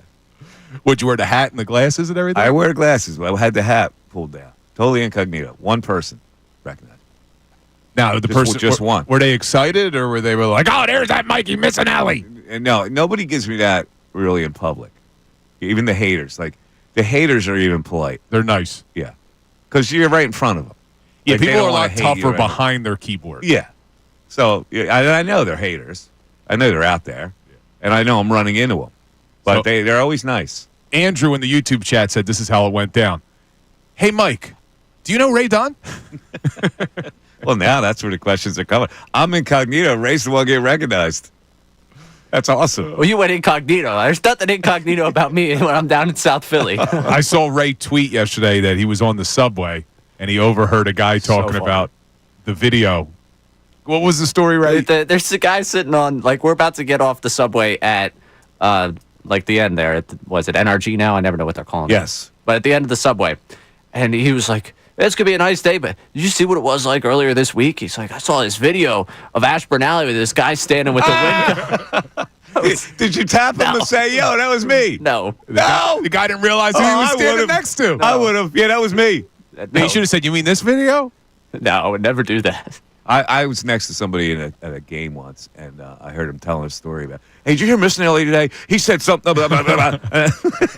You know, I thought to go, yeah, I did say that. Oh, my God, it's 610-632-0975. Mike Missanelli Show continues. Head to the contest page at 975thefanatic.com.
That's a good band here, man.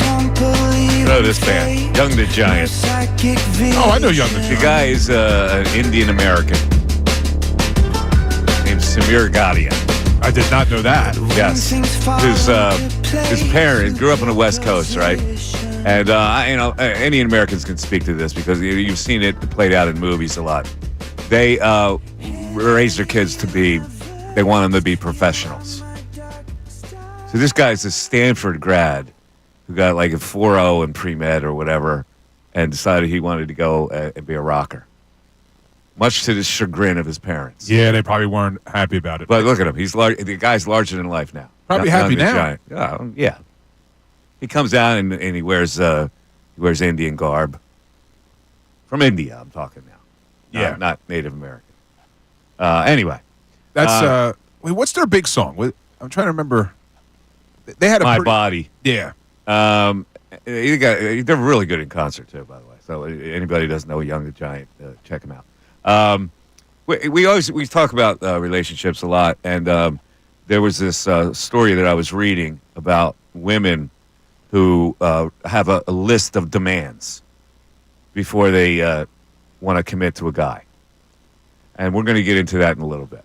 I want to see which ones you would do. Wait, where did you find this? It's the New York Post.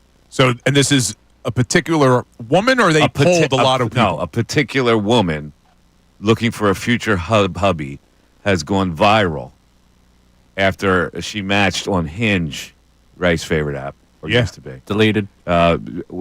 She was sharing her demands. Okay. So we'll get to that in a sec. I'm interested. Yeah, because it's rough out there, and women with the list of demands, they can be picky because there's a lot of idiots on these dating apps, right? Yeah, Ray's no longer one of them, though. Ray's out. Right? There's Out. so many idiots. Ray was overwhelmed by because he's not an idiot, and yet, idiots were being successful, and I think it rankled Ray a little. The hardest part about the dating apps is just that you and the person you're talking to have 15, 20 other conversations going. Yes. So it's easy to just be like, if the conversation gets stale, it's just like, all right, whatever. I'm on to the next. Mm-hmm. It's a little bit different of a Right. way to talk to people. And to have, the way this is going to sounds bad, but to have, multiple first dates in the same week feels like You forget what stories you told. professions, Nate, all that stuff gets crossed. When you're messaging, when you're in person, it's too much. It's Mike. too much.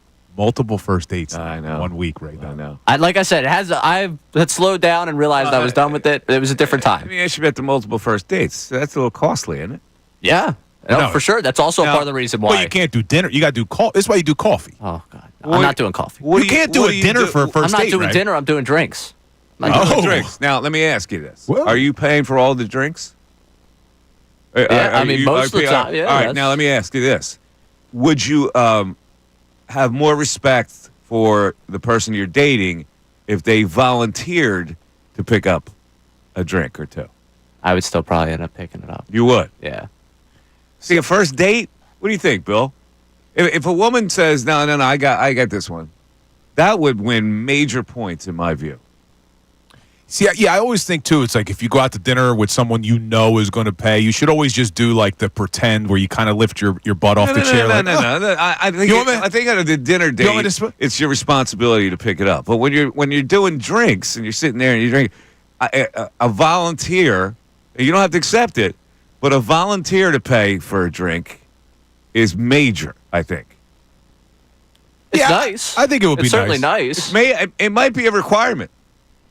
To at least offer. This is the new the new Sunny test. Yes. Yeah, you can't unlock the door anymore. Yeah, requirement. We're doing drinks here. Dinner, I would pick up. I wouldn't expect you to pay for dinner or go Dutch, as we say. But drinks. Mike's going to we're say have to a Ray, if she doesn't offer to pay, you drop her right there. She can't be trusted. That's exactly right. Because if she's not willing to pay for a drink that costs maybe $7, what's she ever going to be willing to pay for? Nothing. But I don't know. I don't know if that would bother me. Oh, but no, I that do would think bother that me. Ray is making the mistake having the first date getting drinks because I think the coffee date is the way to go. It's But easy. suppose you it's don't like short. coffee. How many people like coffee? I love Tea. coffee. You like coffee, but maybe the girl doesn't like coffee. She orders You gotta tea. order tea. She's out. You gotta That's what have- my wife did. If you're gonna go When we coffee, met, we you met gotta for go coffee. You gotta go coffee. You can't go coffee tea. Also, when did you meet for coffee? It was cold. It's like the day before Thanksgiving. Okay, I didn't need the whole first day. What time of day? Oh, it was probably around lunchtime, I Okay. think. So that's actually, I'm going to put in now from 11:30 to 12:30 on this show. You guys are going to have a different producer roll in. I'm going to go start doing coffee dates instead. Oh, I see what you're saying. But you could do it on like a Saturday No, morning. no weekend dates. No, Come that's- on. Do you know me? Coffee's awkward. A drink for Ray, you got to go drink. And when you're going drink, I think that it would be really admirable. I think you find out a lot about a person's character if they offer to buy you a drink while you're taking like you bought a drink. Now, should First Ray, drink. should You Ray bought accept it? You bought a second drink. The third drink, if you're going to have it, maybe she can buy it, and that would be a major turn on. Well, maybe it's a bit excessive. 2 drinks, second bar. Oh, you're going to another bar. This is a lot for a first date. Yeah, there you go. You get 2 drinks, another bar. She buys the next one. But I guess at your age, that's fine. 24. Like for me, dude, at 41, I'm not going to a second bar. I'm going home, dude. Well, I'm yeah, done. you probably weren't doing the drinks anyway. I'm exhausted. Let me ask you something, Bill. Speaking of relationship, you go out to dinner with your wife, right? And she goes, "Let's go somewhere else for the dessert." Yeah. Are you into that, or would you go, "No, why? We're here." I think this was the Curb Your Enthusiasm. What are you talking about? I think it was. I ordered dessert here. Like, are you? Let's go for ice cream at Jenny's. Yeah, I'd be fine with it. Oh, Jenny's is good. Yeah. I'm sorry. If she suggests Jenny's, actually, I'm paying for everything, and she might be the one. Well, let's go to Rita's. How about if you? I mean, I also like Rita's, too. Yeah, Reed, it's great soft serve. All right. On the other I would like to have Bill's explanation of hockey. See, I am. You've heard me talk about the Sixers. I am completely devastated. Bill is not as devastated as the Flyers season. Even though we sit here, I got fingers. Look at my fingers. They're up my nostril. I got oogats to look forward to with hockey or basketball from this point on. Nothing. I understand. And you're sitting there, well, it's good, progress, and they're building. 610-632-0975. Mr. Hockey, Blue Line Billy on the other side. Fanatic Sports Update. Phillies split with the Giants. Summary done with this Fanatic Sports Update. The Phillies won 6-4 over the Giants on Thursday afternoon, splitting the 4-game set this week. They were powered by a 5-run first inning in the win and 7 strong innings from Christopher Sanchez on the mound. Rob Thompson spoke postgame about the left-hander's outing. As good as you're going to get, I think. I mean, or as good as I've seen. I mean, a lot of swing and miss. It was just diving into the ground. He was really good today, and we needed that. Phillies homestand continues with 3-game set against the Marlins this weekend. It's about the aces between Zach Wheeler and Sandy Alcantara today at 6:45. ESPN's Buster Olney will join us coming up at 12:55 to talk about the Phillies and the world of baseball. Flyers season came to an end last night with a 5-4 loss to the Buffalo Sabres, ensuring they secured the 4th worst record in the NHL. They'll find out where the draft pick is in early May with the NHL Draft Lottery. And speaking of drafts, NFL Draft will begin next Thursday, just 6 days away. Of course, the Eagles holding the 32nd pick. This update is brought to you by Mercedes-Benz. That feeling of owning your first Mercedes-Benz is hard to believe, but it's real. From the leather stitching to the iconic design, every element of a Mercedes lives up to its reputation. See for yourself at your local dealer. I'm Ray Dunn, your home for the best coverage of the Birds 2025 NFL Draft, 97.5 The Fanatic and 97.5thefanatic.com. Hall of Fame ball insider Jason Stark. Here's the way I look at April. It definitely gives you a window.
It's 11:55. It is the Mike Missanelli Show. It's 97.5 The Fanatic. And ladies and gentlemen, let us introduce you to Billy Blue Line. Ray, can I have a hockey horn to indicate? There it is.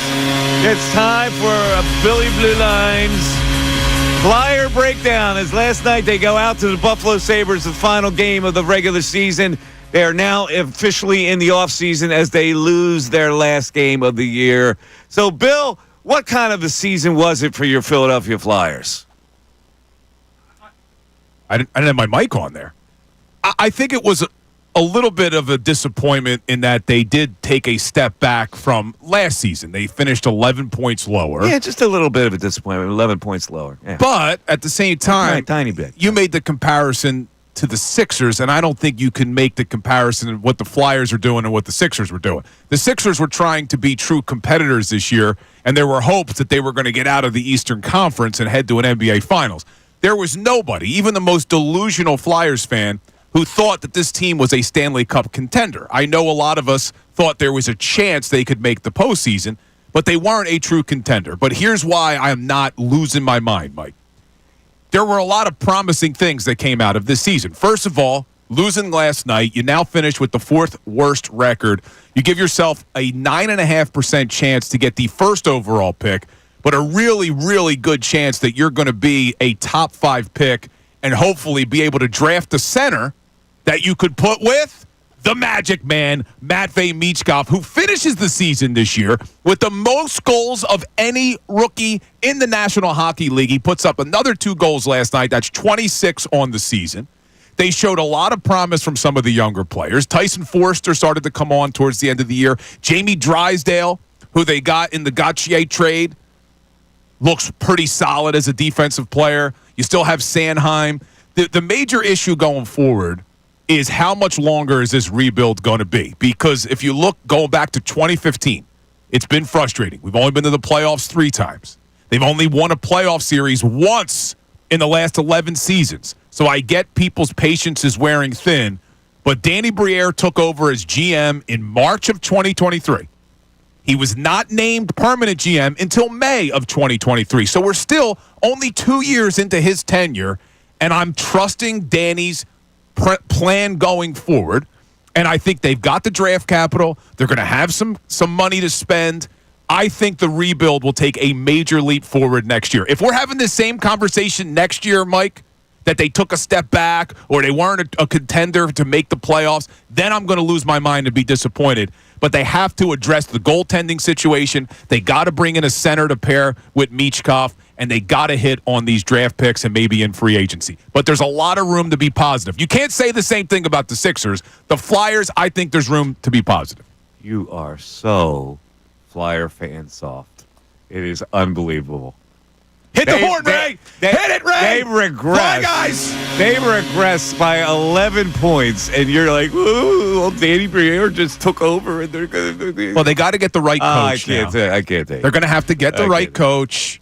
They're going to have to hit on the draft. Look, Michkov... you people are a different species. But listen to me real quick. Oh, God. We talk about the Sixers and how they lack these young players. You have a true superstar in Matvei Michkov in his rookie season to come in and not only meet expectations but exceed it in a lot of respects. You have a true superstar. Now you need to build around this guy. You got to fix the goaltending situation. You got to get a good coach in here. You got to fix the power play. You can't be the 30th ranked power play again. Man. But there's room to be positive. You use 3-ply toilet paper. I do like 3-ply. I do think you got to go soft toilet paper. You are That's one thing you should never skimp on, Ray, is your toilet paper. In any event, coming up, we got our signing bonus and we got the news at noon. And you are listening to the Mike Missanelli Show on 97.5, The Fanatic, WPEN HD1, a Burlington, Philadelphia, Beasley Media Group station. And we broadcast live from the Kincade Business Studio, powering possibilities. It's 12 o'clock. Happy noon. The Fanatic signing bonus. Oh, yes. Chance to win $1,000 right now. The signing bonus, the Fanatic signing bonus. Your chance to win $1,000. And I'm about to give you a keyword. You'll have 25 minutes after the hour to enter it on the Fanatic mobile app or on our website, 975thefanatic.com, or you can text it to our special contest short code, 45911. One random entry wins $1,000 in this company-wide contest. The contest keyword is champ. C-H-A-M-P, as in we have no chance for a champ for our winter sports teams. C-H-A-M-P, one random entry wins $1,000. Each winner gets a call from Beasley. So be sure to answer your phone. Contest rules, 975thefanatic.com. Fanatic signing bonus is sponsored by Live Casino Hotel Philadelphia, voted best casino in PA by Casino Player Magazine. And you have 5 chances to win each weekday, 8 and 10 a.m., 12 noon, and 3 and 5 p.m. Good luck to you. All right, at this point, happy lunchtime. I hope you're munching down on something and get ready to be entertained because we got a little something we call the News at Noon. There's a whole lot going on in this world. It's time to catch up. Here's the News at Noon. 97.5 The Fanatic and 97.5thefanatic.com. And the News at Noon is where Ray Dunn scans the globe for fascinating sports stories that will amuse you and make you laugh and do other things to you. Ray, what do we have for today? All right, let's start with A.J. Brown. His name's popped up a couple of times. I think he's getting bored. I'll be honest with you. I think he's getting a little bored in his offseason. He's been a little too active on social for me to think that he's got something going on right now outside of just, I guess, training. So let's start with, first, his name being brought up by Cam Ward. Cam Ward was streaming Fortnite, as you do, as a potential number 1 overall pick in today's day and age, and decided to throw flowers at the feet of pretty much everyone on the Titans. It's a nice little, hey, I'm hoping I get picked number 1. He's saying Tony Pollard and Tajay Spears are top running backs in the league. And then he also threw this little nugget in, pandering to his potential number 1 receiver. A.J. Brown's a dog, but he's not Calvin Ridley. Oh. Huh? Now, I'll be honest with you. What is that? It's pandering, which is disgusting, obviously. Yeah. But I seriously would consider not drafting the guy. If he really wants to put that on the record, I consider not drafting him. Yeah, come on now. Come on. Well, let's go, Cam. Yeah. Look, I think Calvin Ridley is a good player, but he's not on A.J. Brown's level. He's not even close. He's not even 2 tiers within A.J. Brown. Come on, Cam. That's nonsense. But A.J. Brown, busy himself. He went on a almost 4-minute, I don't want to call it a tirade or a rant, but discussion about different fairs and the rides at fairs and whether or not they're put together correctly and whether or not you should ride these rides at fairs. Here's A.J. Brown, an incredibly insightful video. We have a fair in Philadelphia, and I would advise all of you to not go to this fair. Let me give you the perspective of a builder. So I like to build stuff at times. Sometimes it be challenging. Many different times where I try to put a screw in and it just don't go right. It don't fit right, and I leave it out and I continue building, right? Oh, it don't need it. That's exactly what they did at the fair. They say, okay, it's stable, right? The hell with all the other screws. We don't need them. No, you put your life at risk for a fair that's gonna go round and around, and you gonna go round and around. And So wait. Did something happen at a local fair? He's just telling you, don't go on the ride to the It's fair. like the Sopranos episode. I remember that. Paulie Walnuts cut the corners. But didn't they beat up the guy? Yeah, they wanted to beat up the guy, but he gave up Paulie Walnuts. That's right. And Bobby Bacala went after him because his little That's daughter right. was My daughter was on on the that. ride. It spun out of control. That's right. Well, come on, AJ, you can't dime out a fair and if nothing happened. No, but I kind of share a similar fear to AJ.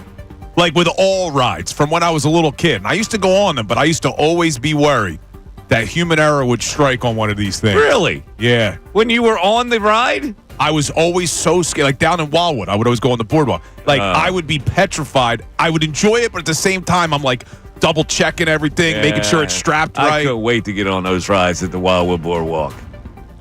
Yeah, but have you been on like the Nor'easter? No, the I don't do any of those. That's what I'm saying. Those one, anything that went upside down, I would be nervous Remember the about. Golden Nugget? I do remember the that. mine shaft. I do remember the Golden Nugget. How about the one with the Was centrifugal that on Hunts force? Pier? Yes, Hunts Pier. Yeah. The centrifugal force one, the hellhole. Oh, yeah, the Gravitron, it's called sometimes. Yeah. And you're like stuck to the wall, and then you try to lift your head up to look at your friend, and it hurts.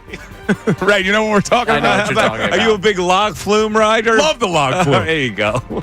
I didn't trust him either, Bill. I'm right there Love with the you. log Really? flume. No. Man, there was a thing called the Scrambler where it went and it was like a whip thing. And you go cross this way and that way. Yeah, there's a lot of good And ones. it was the Himalaya where you go up and down and around. The Himalaya. Uh-huh. And then you would all shift to the far left. Yes, You try to hold on. that's correct. The hellhole. The floor would drop out and you were stuck on the wall with the gravity. Now, you remember Dracula's Castle before it burned down? No, I don't remember Dracula's Castle. That was a great one in Wildwood. You used to hear it. You walk the Wildwood Boardwalk and hear, and then it burned down, unfortunately. All right, see that, AJ? We love it. We're still a little concerned. I'll give him the concern. I All love right. it. Suns season came to an end. One of, I would say, 3 organizations in basketball that I think have hit the griddle the same way that the Sixers have this season. Suns, Mavericks, and 76ers have been roasted by pretty much everybody, including Stephen A. Smith, who said that the Suns owner is on track to be the worst ever in terms of sports ownership. Well, he got a chance to respond to Stephen A., and looks like Stephen A. is going to be in another highly publicized beef. Yeah, so Stephen A. Smith, I don't take much he says seriously, I don't think many people do, to be honest with you. The things he said about Kevin Durant, just wrong and disrespectful. The things he said about LeBron James were just disrespectful and inappropriate.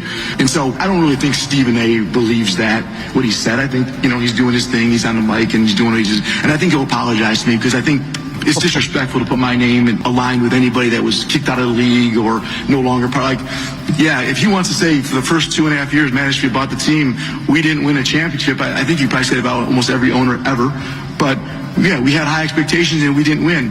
We spent a lot of money and we didn't win. Be critical of me on that. But to even say that kind of stuff, like I said, that's just, I think, like I said, he'll apologize. I think he was out of line. And I think he knows that. I don't think he really believes that. With that being said, what is a great owner? Right? My job, I'm definitely not shooting. You don't want to see me shoot or play or coach. What am I supposed to do? And my job is to provide resources. Well, I can tell you from what I know of Stephen A., he ain't apologized. That's bold of you to assume. For that comment. Now, I assume, did he address that today? I'm sure he addressed it today. He tweeted out that it was going to be addressed on First Take. Don't you worry. Yes. So he probably addressed it. And we'll get at what he said about that. But there ain't no way he's apologizing to Matt Ishbia.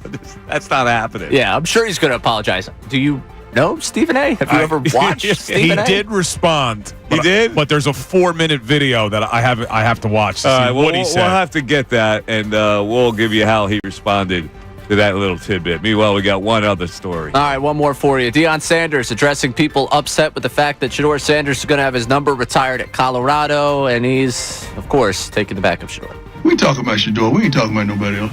About his last name wasn't Sanders, we wouldn't have this discussion. The only reason we were having this discussion is his last name was Sanders. Okay?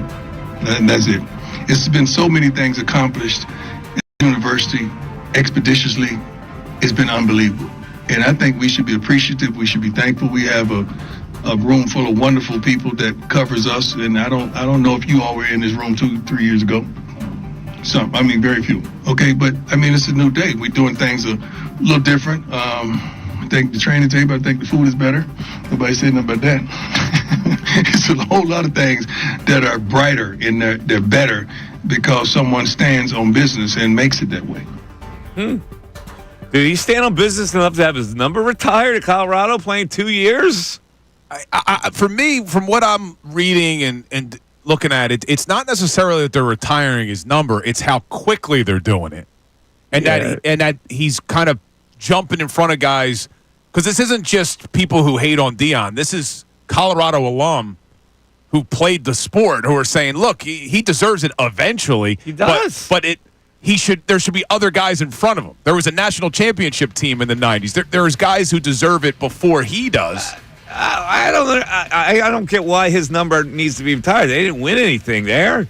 He had good numbers. I guess he's going to be drafted in the first round, but retire a number? 2 years? I don't know. It sounds hollow to me. All right, that's the news at noon. 610-632-0975. Your calls are welcome at that number, and we're back after this. We want to hear from you, so text us at 610-632.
Well, it's 12-14 on the Mike Missanelli Show. 97.5 The Fanatic. Phillies even the series with the San Francisco Giants yesterday. Now the lousy Miami Marlins for your fight, Bill. So, listen, I know yesterday I said they're stale. I still think they're a little stale. And I hope that I'm wrong about this. And I hope that yesterday was an indication, although they didn't get one hit to the outfield after the first inning yesterday. But they did get a great pitching performance from Christopher Sanchez, who, for my money, is the second best pitcher on that roster. He's really good. He's an all-star caliber pitcher. So there's that. He's phenomenal. And I don't know if you saw this. Yesterday on the show when we were talking about some of the issues in the outfield, you had suggested that maybe a crazy shakeup would be bringing up Otto Kemp, putting him at first, and then moving Bryce back to the outfield. And I don't know if you saw yesterday – down in AAA, Otto Kemp had his first start ever in left field. Oh, he did. So could they be considering maybe him as the left fielder of the they're future? Trying something then. Yeah, it was kind of ironic, right? That yesterday he starts out in left. Did Otto Kemp play in the outfield in spring training? He might have. I don't think he did, right? Did he? I thought Kemp only played infield when he was up in spring training. Yeah, I don't recall, but... Well, there you go. Another candidate who can't play the outfield. Trying to wedge him in there. Now, you know who can play the outfield? Who's that? My man Edmundo Sosa yesterday comes in the 7th when Casty goes out with that little hip strain, and then, boom, line drive right out to left. And Edmundo made it look easy, Mike. Snagged it. No problem for Sosa. That was in the 9th inning when I was on my way out, right? 7th. Oh, it's the 7th? Yeah, so Mike left early, or is that what you're telling us? No, I must have been getting a beer. You were probably getting one of those I missed the line drive. Cousin Kyle's sandwiches. No, I wasn't. I was probably getting a Sly Fox. Is that a beer? Yeah. A little Sly Fox slugger action? A little Sly Fox slugger. And so he caught it. Was it right to him? That was a nice play. Right. It was a nice play by Sosa. It was fairly play. routine. Fairly routine. Routine play? Yeah, it was fine. It was fine. I think what helped him was it was more of a line drive. I think what he's going to struggle with are those high fly balls. Oh, the depth perception ones. Yeah. Where you don't think you just throw an infielder out there and he'd be a Gold Glover? He's doing all right. He's doing all right. Bill has disrespect for baseball. I'm wondering if he's back. That an infielder can go out there and just play baseball. So I wonder what they'll do today, because if Marsh is still banged up with the knee, Topper said after the game that Casty should be okay, but if he's not, you may see an outfield of Sosa, Rojas, Kepler. By the way, I took my own survey yesterday from people that I was sitting around about Marsh and the beard and the hair. They all say shave it? Not all. But the majority was he needs a different look. Well, it's a bad look to begin with. Like, I mean, the wet hair is not a great look. And maybe that's just people are going to tell me I'm a hater because I don't have hair. But no, it's again, like, you can do anything you want. You can have fungus on your shower shoes if you're a good player. That's basically what I had to say about that. All right, let's go to the text board, because a lot of Flyer fans are chiming in, as I thought they would with Blue Line Billy's assessment. Yeah, we got a texter. Flyers fans are insufferable with how easy they are on this organization. Every other team's fans in this city rip the team when necessary. Wait a second. I would rip them if this was the same regime doing the same thing. Like, I can't. How do you rip Danny Briere, who took over the team 2 years ago? And they're in a better spot right now than they were 2 years ago. You literally have a superstar that fell in the draft because no one thought he was going to come over from Russia, and you got him here earlier than you thought. What do you mean they're in a better spot? They were 11 points worse than last year, and they don't have a goalie. It's not all about the what standings. better spot are you talking about? Okay, they don't have a goalie. You are soft, Bill. Was that Danny Briere's fault? Flyer fan. Was that Danny Briere's fault that Carter Hart got mixed up criminally with whatever happened? Danny Briere played for the Flyers, so he's immune from criticism. That's not true. For the Flyers, he's immune from criticism. It's too early. They got Matt Mishkov. They were 11 points worse than they were last year. What the hell are we talking about here? It is too early to criticize Danny Briere. His fingerprint is just getting put on this team. I think that's why I'm being patient. If this was the same, if we were sitting here with Chuck Fletcher and we were sitting here saying they took another regress this year, 11 points, then I'd be losing my mind. But you can't say that we should be criticizing a team that's headed in the right direction with the way they're building it. Soft. I love the way you take liberty. Well, they're headed in the right direction. How do you know? Because Danny Briere's the general manager? What else we got, Ray? Norm from Mayfair, the Flyers. I want whatever Bill is smoking. Are you handpicking these? Because the YouTube chat is all in my favor here. Okay, now we got someone coming to your defense. Whatever Bill is smoking, it's got to be organic, Ray. Of course. Yeah, absolutely. Go ahead. All right, we got an unnamed first-time texter here. I have hope for the Flyers. All the right moves are happening for them. Get a goalie this offseason, draft a center, find a solid coach. All the right moves are happening. Yes. What are we talking about? All the right moves. They were 11 points worse. Because what are all the right moves? First of all, Danny Briere, and it's not because he's a former Flyer, has done a good job since he's been here. He didn't hire John Tortorella.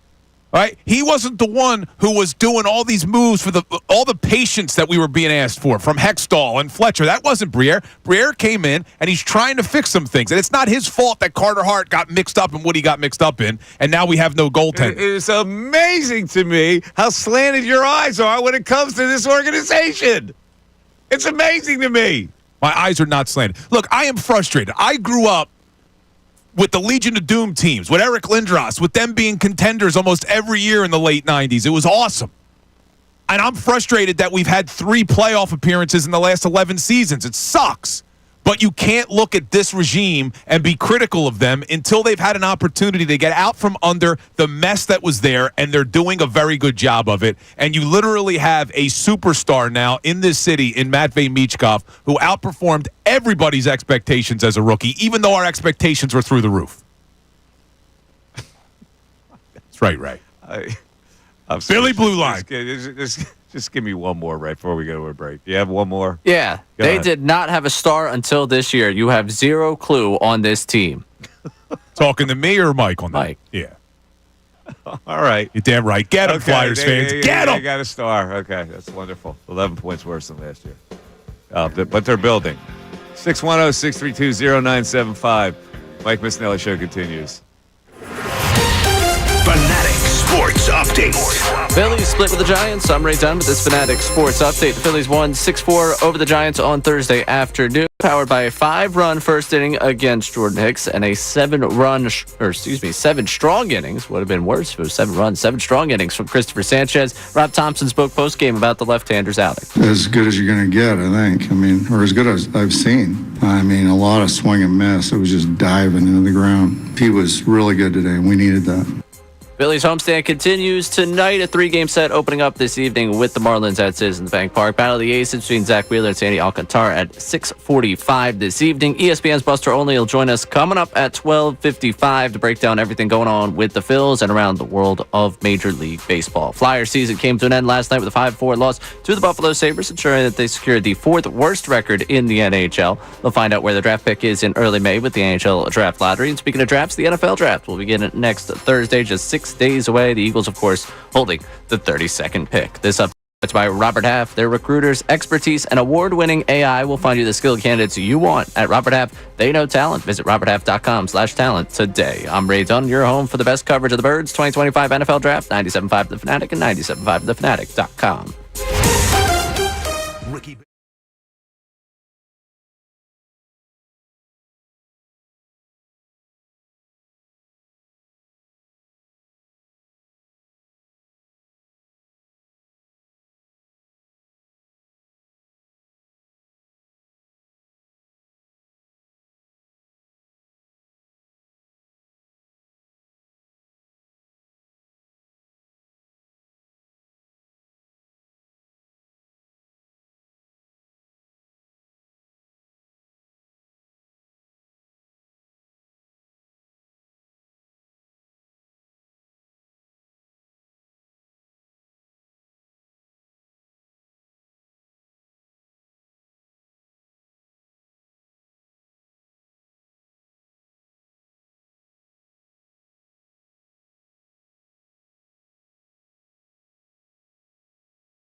rock your body, yeah.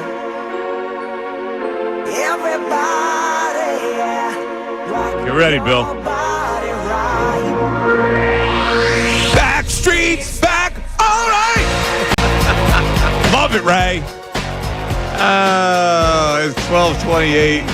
Mike Missanelli Show. The 12 o'clock hour is brought to you by Service First HVAC, offering 0% financing for 48 months. Rebates and tax credits up to $4,300 when purchasing a heating and cooling system. Learn more at ServiceFirstHVAC.com. All right, coming up at 12:55, Buster Olney will take a critical look at the Phillies, at least from a national perspective. And I guarantee you, Buster's going to say, they're fine. They're in a good shape. They're one of the best teams. And I still think they are, except there's some things that are kind of bothering me as far as what the alarms are that Jason Stark talked about. There's a couple alarms that you can find out in April, and we'll talk to Buster about that. Coming up in the 1 o'clock hour, Sixers stay or go. It is possible that of the 20 players that I'll go over, I will say all of them go. That's what I was thinking. Probably majority. It's going to be very interesting to see how I come up with this, because I got to be honest with you, I'm not holding on to anybody right now for dear life. That's on this team. Yeah, it's hard to disagree. But I mean, people should start to brace themselves because a lot of people are probably staying. Well, the big pieces are staying. The ballpark experience yesterday, I told you that I came in right away. I grabbed a box of mac and mango, pepperoni. Here's what I see is the problem, because you're right, Bill. It comes off unless you're eating it fresh out of the oven, it's coming out like it's a cracker. Yeah, with mozzarella cheese and pepperoni and sauce.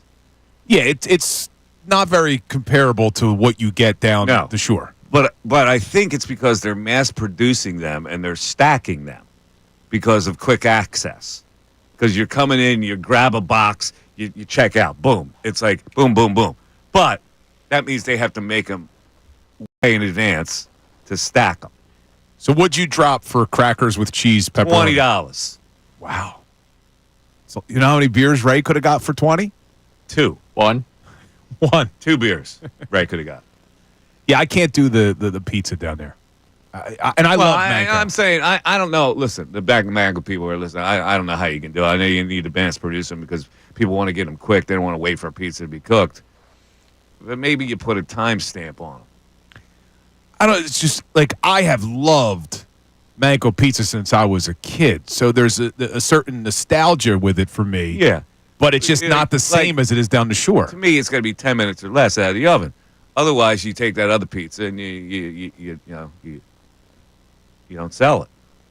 This is why I like to pick up my pizza when I order it from anywhere, because I want to get there early so that when it's done, it's being handed right to me. I don't want it sitting. And that's the whole point. The pizza you get has been mass-produced and it's stacked in a box.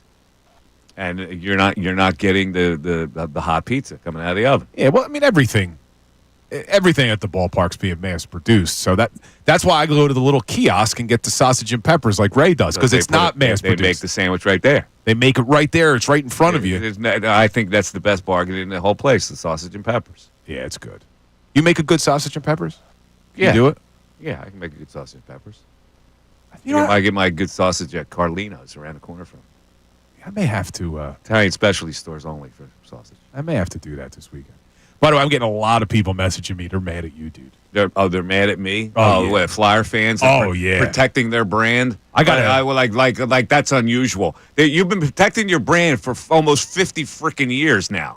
I got an Instagram message. Someone on my Instagram at Bill Colarulo, guy named Will. Mike's delusional when it comes to the Flyers. Yeah. This Flyers regime is doing a phenomenal job, and I am completely unbiased in the matter. Oh, you're unbiased. The organization's finally doing it the right way. Your sister's ass is unbiased. You know what he said? Get out of here. And I must have missed this one. He messaged me last night, too. Can Mike stop disrespecting Dub already? Oh, it's Dub already? Oh, okay. He's ready to go now. He's going to help you. Oh, yeah. I'm disrespecting a mediocre 4A player. Man, this guy. Break. We have people see the reality of this. He's coming The after Flyers you. underachieved by 11 points. Stop believing and drinking the Kool-Aid with the organization. It's just not. because ex-Flyers are It's involved not. in it. I think you're off on this one. I'm serious. You're off on this one. I agree with you. There have been times, especially under Ed Snyder, great owner, God rest his soul, did a lot of great things for this organization and this They city. didn't win a Stanley Cup for 50 years. Great owner. And that's I'm getting there. I'm giving him his props first. You're right. A lot of times they did the former Flyers thing. They tried to be very short-sighted because they kept trying to win with these quick fixes. You can't pin all of that on the current regime. I got to ask you a question. You can't. How was Ed Snyder such a great owner? Because he cared, man. Because he cared. And he did make the Flyers used to be a destination. They were like the Yankees, man. They were like the team that everyone wanted to emulate. People wanted to come here, and they had a great Flyers family and organization, and you knew they were going to spend money to try to win. It didn't work. It didn't work. But you can't say he was a bad owner. Snyder was not a bad owner. How was he a great owner if they didn't win the Stanley Cup in 50 years? Not for lack of effort. Like, look, you are a Kool-Aid drinker. No. Just admit it. No, you just look at people. It, Bill. Just admit it. It's ridiculous. I am not a you are Kool-Aid drinker. Kool-Aid drinker because you have Flyers tickets. You're a fan. You can't see beyond the fan part. Mike, they made a lot of mistakes, especially towards the end of the Ed Snyder regime and some of the decisions they made with Hextall calling the shots and Fletcher calling the shots. I didn't love what they were doing. But you just can't pin all of the past trauma on what this current regime's doing. It's different people. And just because Danny Briere wore a Flyers jersey back in the day doesn't mean it's the same old, same old. It's not. They're building it the right way now. I will be critical of Danny Briere when it's time to be. Everybody said the same thing when Hextall came in. They're building it the right way. Hextall's doing this. They got to re-rack it. Come on. Would you stop? Would you just give it up? That's amazing. Amazing. Ed Snyder was a great owner. Now, if Josh Harris doesn't win a freaking NBA championship in 50 years, are we calling him a great owner? All right, because he cares? I am calling blasphemy on you right now. You cannot compare Ed Snyder to Josh Harris. You can't do it. If Jeffrey Lurie didn't win a Super Bowl in 50 years, would we be saying he was a great owner? First of all, prior to 2017, when they won the Super Bowl, they finally got over the hump. I would not have looked at Jeffrey Lurie and say he's a bad owner because they've never won a Super Bowl. He gave you every opportunity to. He gave you every resource to. He did a lot of great things for the city, Would you the franchise. be calling him a great owner if he had not won a Super Bowl in 50 years? I believe I would. You are such a liar. I believe I would. You Going are back such a to liar. All right, go back to the start of 2017. Would you not have described Jeffrey Lurie as a great owner before they won the Lombardi Trophy? He was a great owner back then. Not the question. I said if he would not have won a Super Bowl in 50 years, would you be calling him a great owner? Yes, I think I would. Oh, you're insane. Because I think that you won't give up. Because it's not the owner can only provide you with the resources to build the championship team. They're not on the field. They're not on the ice. Sometimes the owner with a red ass makes it worse on your organization to not win a Super Bowl, to a Stanley Cup, which is what Snyder had constantly. You know what? I'm happy I didn't bring you to a Flyers game this year. I don't want to go to a damn Flyers game with you. I'm happy I didn't bring him, Ray. I don't want to go. You're too soft. I'll describe a bad play that I see and you go, oh, that wasn't good. That was a good play. The Mike Missanelli Show continues. I'm sick of you. Andrew Salciunas. When I saw him in the lineup yesterday going up against a left-handed pitcher,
Missanelli Show. Let me just say this for the record.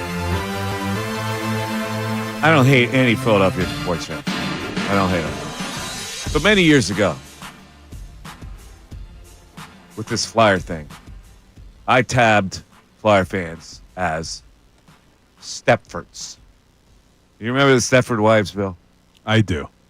Flyer fans walk around, yeah, I love my Flyers. Yes, I am programmed to love my Flyers no matter what they do. Ed Snyder was a wonderful owner, even though he hated Russian players, and he had a red ass and demanded that they sign certain players who really weren't beneficial to the organization. And they haven't won a Stanley Cup in 50 years, but they do things the right way. Ray, do I have any support on the text board? I can't argue with him anymore. Of course you have some.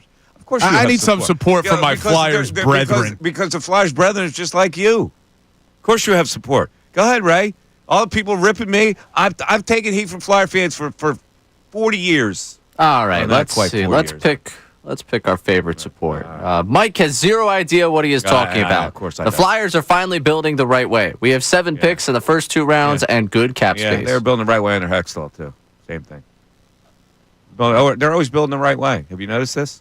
But Anyway, seriously, before we go They're always on, building the right way. 50 years. before we go on, Championship. but you keep referring to the past. You talked about Ed Snyder, talked about Hextall.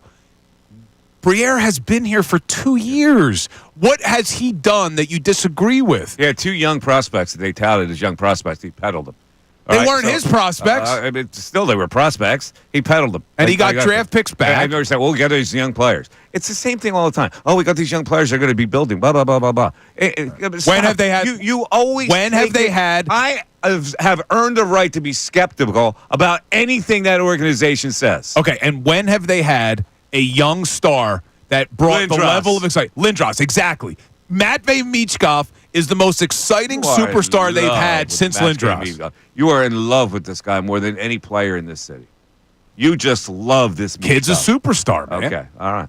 The kid's a superstar. Maybe he will. And be look, a the only reason he fell to them and they were able to draft him in 2023 was because everyone thought there's a chance he's never coming over or it's going to be super delayed. And Danny Briere got him here a hell of a lot sooner than anybody thought they will would. Go the right way because they are the Flyers organization. And when they will be fine, they are building the right way because we have Flyers in charge. And when that punk Cutter Gauthier didn't want to play here, Briere was able to do things behind the scenes, and you get Jamie Drysdale, who really started to come on towards the end of this season. It's Gauthier, by the way, not Gauthier. I know. I intentionally say his name wrong because I have no respect for the man.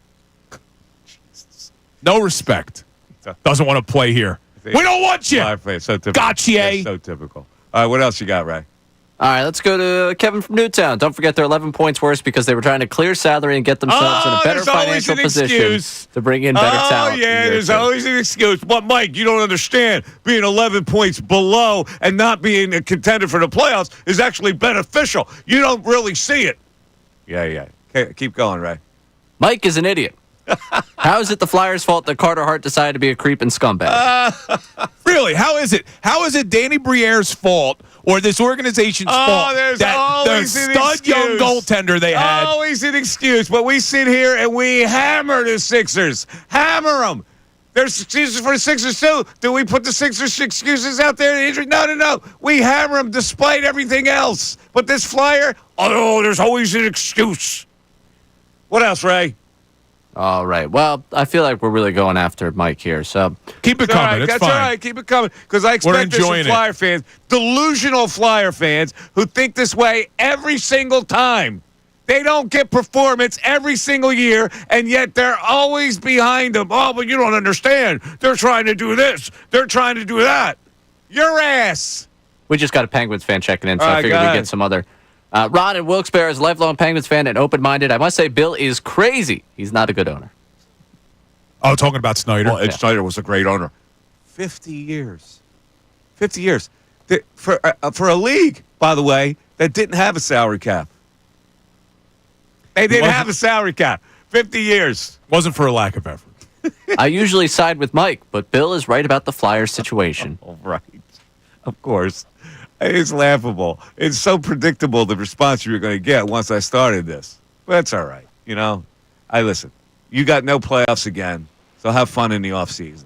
Ooh. It doesn't seem to matter to you that you have no playoffs. Ray's eyes just lit up. What do you got? Go ahead, Ray. Andrew from Medford. Don't worry, Bill. Like Nick Sirianni, Rory McIlroy, and everything else you have been on point about, Mike will realize next year that the Flyers were on the right track, and he will owe you yet again another apology. Couldn't have said it better myself. Let me tell you with something. your Flyers assessment. Hold on, hit that drop, Ray, before Mike talks. You freaking Flyer fans. You were right all along. Have a computer chip in your head. I swear to God that it's controlled by some authority that I haven't been able to determine yet.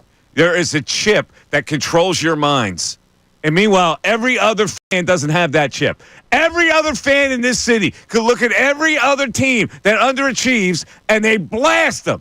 For some reason, this color scheme of orange and black makes people fall apart. I'm done. I've said my piece. All right. You want to come at me on the text board? Come at me! You bastards. I didn't even think we were talking Flyers today. All the Flyers met with the media today, though. Couturier talked about how him and Tortorella didn't necessarily see eye to eye. We knew that one. But, like, you didn't think Tortorella was the right coach. That wasn't Briere who hired him.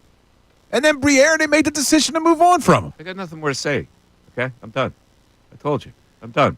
Let the text board speak for me. I will say, something that has bothered me with the Flyers is I remember the days when you could go down to the Spectrum or the First Union Center, the Wachovia Center, and you didn't need cheerleaders and you didn't need a mascot and you didn't need to be told when to cheer and you didn't need a DJ. And I get it, everything's evolved.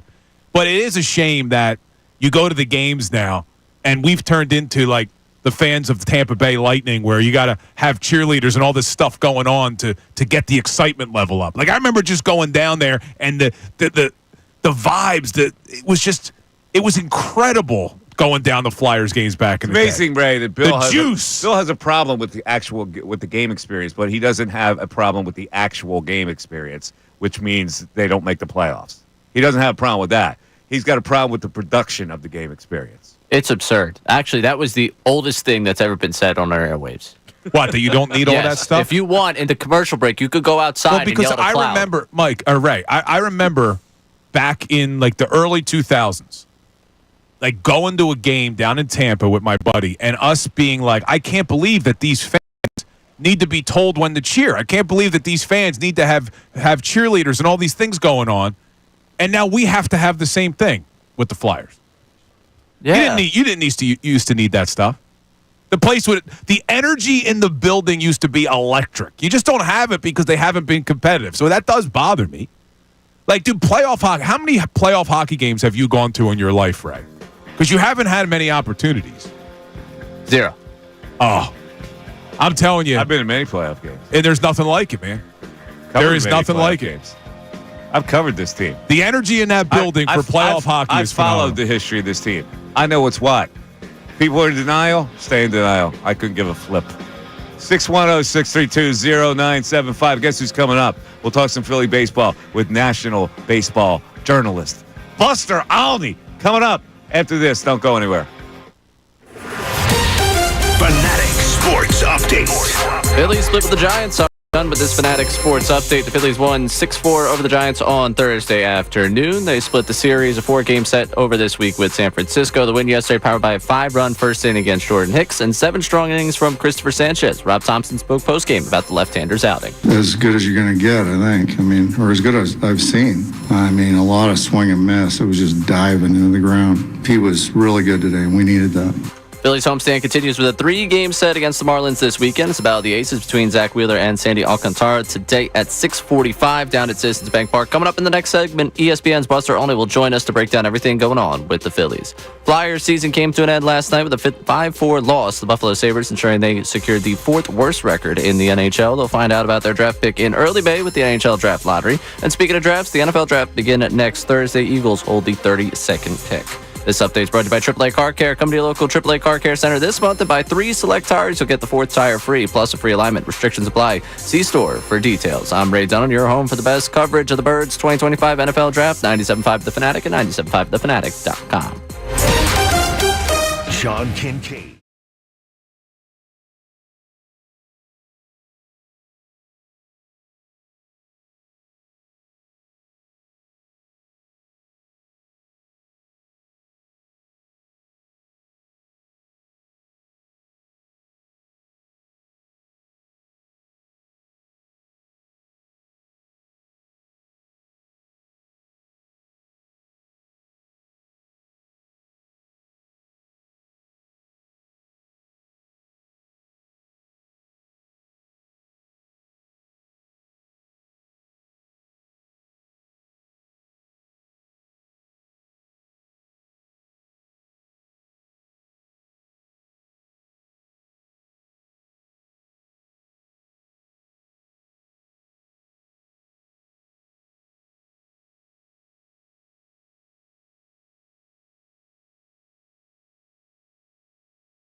All right, it's 12:55. Mike Missanelli Show, 97.5. The Fanatic. Phillies win last night. They split the series with the San Francisco Giants. Big win for them last night. Christopher Sanchez, to me, looking like an all-star caliber pitcher. who may win a Cy Young one day. He is, in my opinion, second best pitcher on this staff. So let's get to the lowdown and the national perspective on the Philadelphia Phillies, which is a little more, I think, positive than maybe the local perspective from local yokels like us. But let's bring in the man who's been covering baseball on the national scene for a really long time. The great Buster Olney joins us. Hello, Buster. What's going on, guys? Well, I want to get your perspective on this because, we have a tendency to look at what's not instead of what is. And I think that you guys in the national media are looking at the Phillies and rating them way higher than we are in this town. So can you explain and speak to that? Yeah, the one thing I remember is that for about 4 months of last season, the Phillies were generally regarded in the sport as the best team in baseball. And then they, as you guys well know, they faded down the stretch. You bring back the same players. You're talking with evaluators of other teams, and they're raving about, what the Phillies have. I heard, Brandon Hyde, the manager of the Orioles, when we saw him in spring training, he was going on and on about Sanchez and how good he thinks he's going to be, and how good that rotation could be as the year goes on. The experience of the lineup when you're trying to think of, okay, who potentially in a short series could be a problem for the Dodgers. And the Phillies, because of the guys they have in the lineup, I think you absolutely would put them in the category. You assume before the trade deadline that Dave Dombrowski will do something to try to upgrade the team. And the other thing, too, I think we have to remember about the Phillies and other great teams in the National League, there is so much talent in the NL this year. Like, if you draw up a list of the top 10 teams in baseball, I think you can pick 7 or 8 National League teams before you even mention the first American League team. It is absolutely stacked. So, the Phillies, they're going to have their hands full. I think. So where would you have on that note? Where would you have them right now? Probably about 4th. Right now the Padres, they're playing their butts off. Fernando Tatis Jr., best player in the National League so far. The Dodgers, they're dealing with some issues, especially. The Giants are obviously playing well. The Mets are a really good team. Their pitching is better than what we thought. So I'd have the Phillies, 3rd, 4th, 5th in that range. All right, so let's look realistically at this team, and I'll tell you what we look at. And we look at the blemishes that could turn into warts. And the blemishes are obvious here, which is why we look at it and go, there's a certain staleness to bringing back the same team and trying to run it back. There was a staleness in the lineup as far as them not being able to work counts or put balls in play in the middle of the field and striking out a lot and all that stuff. What has changed to make the Phillies lineup look formidable? Well, what has to change for sure is that Bohm has to hit, and they have to get more out of Brandon Marsh. And those are the 2 areas for me to watch for going forward. Because you guys heard all the conversations around Bohm early in the off season. To the degree I know, I talked with people with other teams who thought that there was going to be some momentum there. From what I understand from within the Phillies organization, they were listened to what other teams had to bring them, and then they made the determination they're going to bring him back. But this now has been an extended time in which he has struggled. I think there are only 5 players with worse overall production in Major League Baseball than he has so far. Like that, it's pretty clear that that's something that absolutely has to turn around, and they have to have more in a Marsh. And you would assume, other guys, as they go along here, they're going to get hot because that experience will manifest will come out of it. I do think that there's a tendency early in a regular season to overreact to what we see.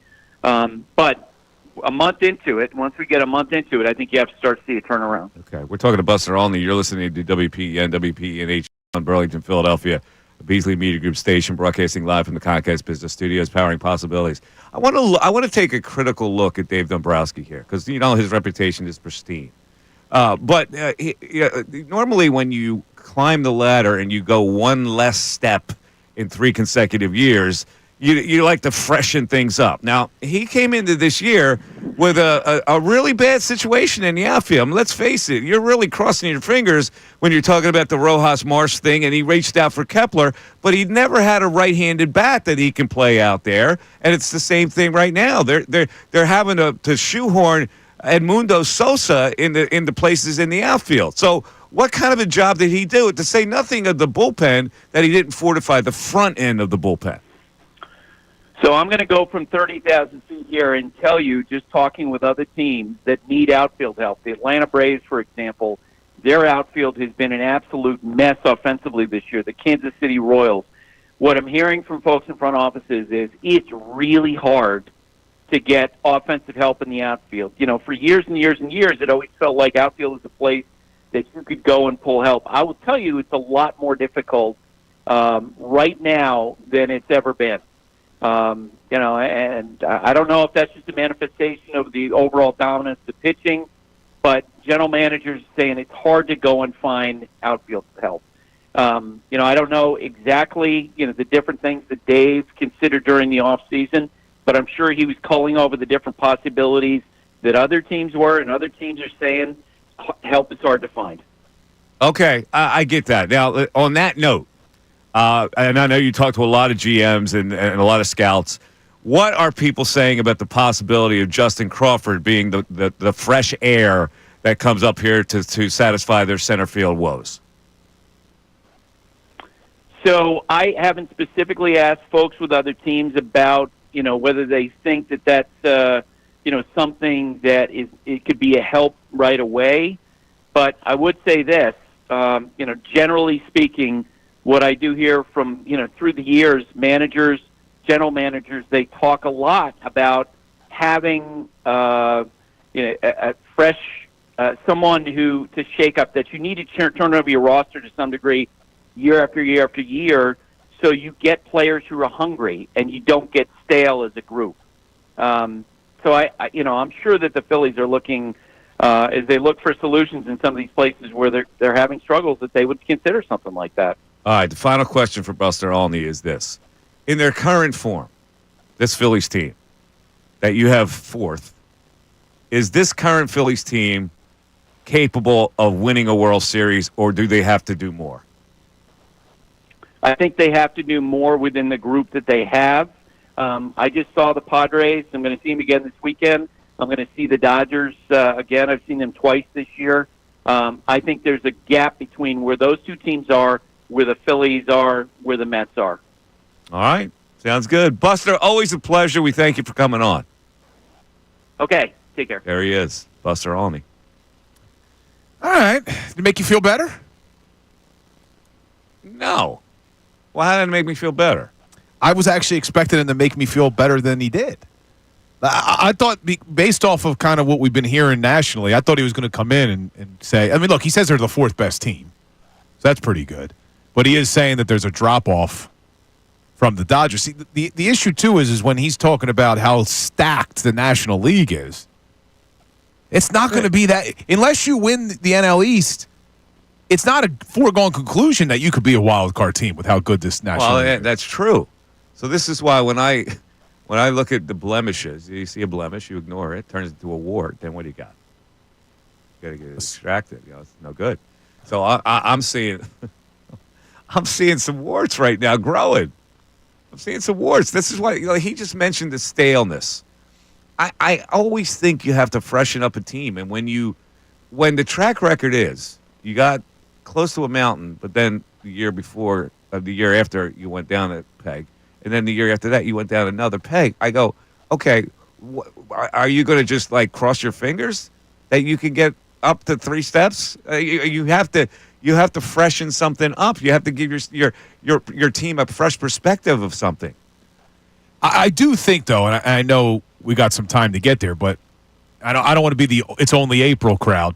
But with it being only April, there's time for them to freshen this up, and maybe it's calling guys up from AAA, maybe it's Justin Crawford, but also could this finally be the year where Dombrowski makes a big move at the deadline that helps this team get over the hump? Is it in the outfield? Does he bring in another bullpen arm to be a true closer to pair? I don't know. First of all, here's what I need people to stop, that they're on pace to win. There's no pace in April. You don't have a pace in April, okay? This guy who tweeted on my Twitter, and you got it as well. Yeah. And he tweeted to our station account. Chris Womer. They are on pace for 94 wins. That would be the second most in the past 15 years. You're talking about a pace in April? On April 18th, you're talking about a pace? Stop it. Extremely happy I moved out of the area and don't have to access to the local media anymore, aside from on here. Never realized how depressing the radio stations are until you stop listening. How about if you look at the realistic part of this? Tell me how you feel about their outfield situation. Tell me how you feel about their bullpen. And then compare that to what they're facing in the National League. How about you do that before you come down on us? Because we're looking at the realistic view, Chris Wormer. And I do think, though, from the fans we've heard from on the text board, on the phone lines, on social, that Chris is in the minority of Phillies. How fans. depressing the radio stations are? Why are we depressing them? Because we care. Because we want them to win. We want them to be better. Yeah, and I think a majority of Phillies fans are agreeing with you on this, where you can identify some major issues with this team that could come back to haunt them down the stretch. But I don't expect this to be the team the way it looks this summer. I think they are going to freshen it up. I hope you're right. 610-632-0975. On the other side, we're going to dig deep into the Sixers. Stay or go? Go. See, right away. He's an anti-Sixer, but he's pro-Flyer. That's Billy Blue Line. The Mike Missanelli Show continues. Tyrone Johnson. I believe that Turner and Harper.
8-7, Mike Missanelli Show. Hey, how about that Lee Corso finally going into the night in retirement, but doing one more show, one more reveal, mascot head?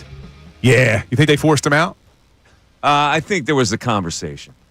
How old is he now? 90. Wait, are you being serious? He's going to be 90, I think. When Oh, my God, you're right. He is. Yeah, 90. As my grandmother would say, God bless him. God bless him is right, but, there comes a point in time. I mean, he struggled. You could tell he was struggling. Stay alive, How Lee. you tell a guy, you can't tell a guy to get off the air because you're too old. I mean, that's age discrimination. But, people close to him, like his agent, hey, we're gonna give him a nice little nest egg, but we like to move on. We want to do it with dignity. We'll give him a farewell show. It's pretty, honestly, though, it's pretty impressive that he was able to do this until He 89. was great. He was like the Dick Vitale of college football. And as Mad Dog would tell him, What? stay alive. I can't do his. Oh, yeah. Stay alive, Gary. Gowie. Stay alive. Otherwise, you'll be dead. By the way, did you notice something on that return? What? It said Mike Missanelli, Bill Colarulo, and the young Ray Dunn. There was no Young. Oh, they extracted Young. That's the first time I heard it without the Young. Birthday coming up. Right? There was no Young on that return. There was no Young on that return. Matt went in there. As soon as we suggested it, gone. So Ray. Wow, our Ray Dunn is all grown up now. Below 25, you can be still called young. Above 25, not. Is that the demarcation here? That's the line I can rent a car now, so I'm no longer young. Oh, really? Is that Demarcation. what the age is to rent a car these days? 24? 25. 25. Yes. Really? I didn't know that. Yeah. You have I to be remember it used to 25 be. to rent a car? Yeah. People like me just trash these cars they rent, I guess. I don't know.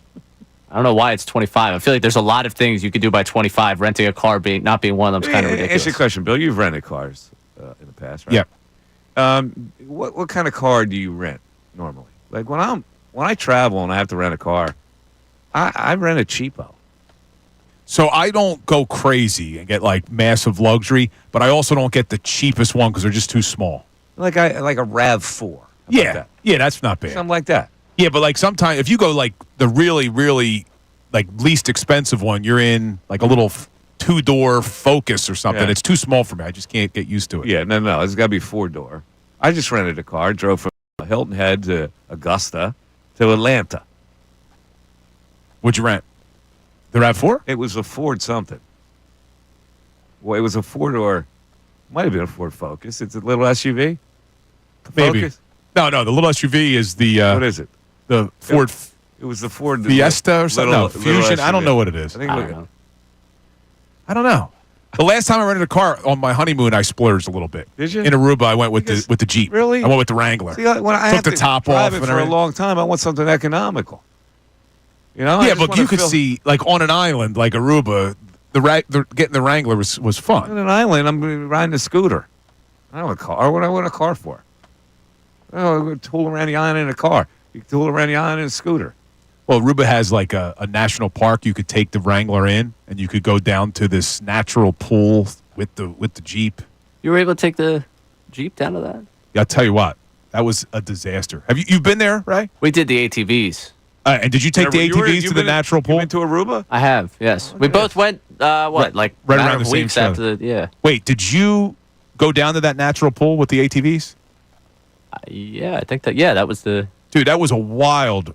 Like, they shouldn't let you do that. No, they shouldn't let you drive at all where they were taking us. Bro, me and my wife, we pull into the national park, whatever, and they're like, oh, you have a Wrangler? Yeah, you can go to the natural pool. Didn't warn us that this is, like, severe terrain. Yeah, like, and my wife was, like, freaking out. We almost flipped over. I mean, it was dangerous. Yeah, well, that was it. I was scared we were going to flip, and we went. It was 6 of us that went. It was my dad, my sister were in one of them, my brother and his girlfriend were in the other one, and then my sister's friend was with us, so I got in the ATV with her, and no one sends their daughter on a vacation to have the 20-something driving the ATV. Like, I was terrified we were going to flip the thing, and then I'd be responsible for my sister's friend. They should warn you to not go down there. And honestly, the payoff wasn't worth the I mean, it was pretty cool. How about Ray? He's like a living and breathing White Lotus.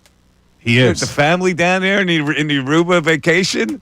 Huh? He is. White Lotus. We had a good time. The White Lotus story. I'm about to start season 2, by the way, the one in Sicily. I just finished season 1. I got to be honest with you. Season 1, I think it's overhyped a little bit. Well, White Lotus. No, I think they really get you involved in the people that are there, the personalities of the people there. I think that's what the genius of it is.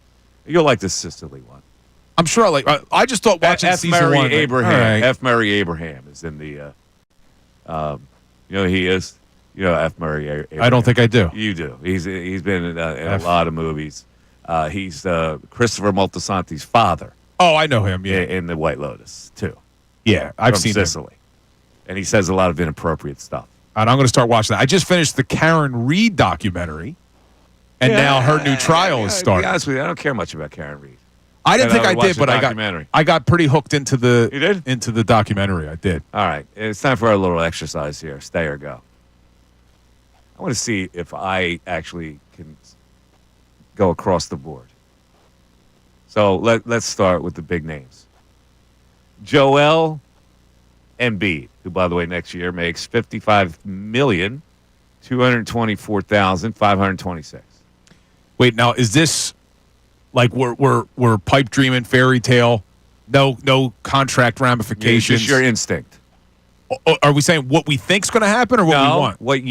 What you would do. Stay or go. I've been thinking long and hard about this whole Joel Embiid situation because my knee jerk would always just be like, "Oh, let's try to move on." As crazy as this may sound, you're going to probably come at me. I would be willing to give it one more year to see if Joel can get back to some. Even if he's not the same dominant player he was, if he can still be a scorer and you can build around him, I would say stay. Is that going to get you upset? No, I reluctantly will agree with you. I think he's got one more shot. Although I would, my first instinct is just blow it down. But I'll reluctantly agree with you. Paul George. I would love if they could move on. I would say go. I don't think it's going to happen, but I would say go. Go for me as well. Tyrese Maxey. Stay. Go. Trade. Why? Because you think you could get something in return? I think that Tyrese Maxey is an in-between guard, a nice player, not a dominant player in this league. I think you can get monster value for Tyrese Maxey in the situation that you're in. Plus, you have Jared McCain, and apparently you have a two-guard now that you like, Bill. Oh, wait a second. So you're not making. You hate Quentin Grimes. You're not making him a starter. I haven't gotten to Quentin Grimes yet. You said a two-guard. I said that for you. That would be your two-guard. Okay. All right. So you bring in Kyle Lowry, Jared McCain. They got to run the. They run the show. You bringing back Lowry? I don't know yet. I haven't gotten there. Mike would get rid of Maxey. Maxey, trade. Paul George, go on, get out of my sight. Embiid reluctantly stay. I'm not exactly banging the gong here for the Sixers. So let's take a break, and we'll continue this after that. Fanatic Sports Update. Phillies split with the Giants. I'm done with this Fanatic Sports Update. Phillies won 6-4 of the Giants on Thursday afternoon, splitting the 4-game set at Citizens Bank Park. They were powered by a 5-run first inning against Jordan Hicks and got 7 strong innings from Christopher Sanchez in the win yesterday. Rob Thompson spoke postgame about the left-hander's outing. As good as you're going to get, I think. Or as good as I've seen. A lot of swing and miss. It was just diving into the ground. He was really good today, and we needed that. Phillies homestand continues with 3-game set against the Marlins that opens up tonight. Zach Wheeler on the mound for the Phillies in that one. Earlier on, we had ESPN's Buster Olney join us to talk about the Phillies and how they shake up and fit in the national picture of baseball right now. You catch that conversation one more time on our website at 975thefanatic.com. The Flyers season came to an end last night with a 5-4 loss to the Buffalo Sabres, ensuring they secured the 4th worst record in the NHL. They'll find out where the draft pick is in early May with the NHL Draft Lottery. And speaking of drafts, NFL Draft 6 days away. Beginning next Thursday, the Eagles holding the 32nd pick in that draft. This update is brought to you by Allstate. Some people just know you could save money on car insurance by checking Allstate first. So what are you waiting for? Check Allstate first for a quote today. You're in good hands with Allstate. I'm Ray Dunn, your home for the best coverage of the Birds 2025 NFL Draft. 97.5 The Fanatic and 97.5thefanatic.com. Vacation? Business trip? Don't worry. You can still hear all your favorite Fanatic shows.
126, Mike Missanelli Show.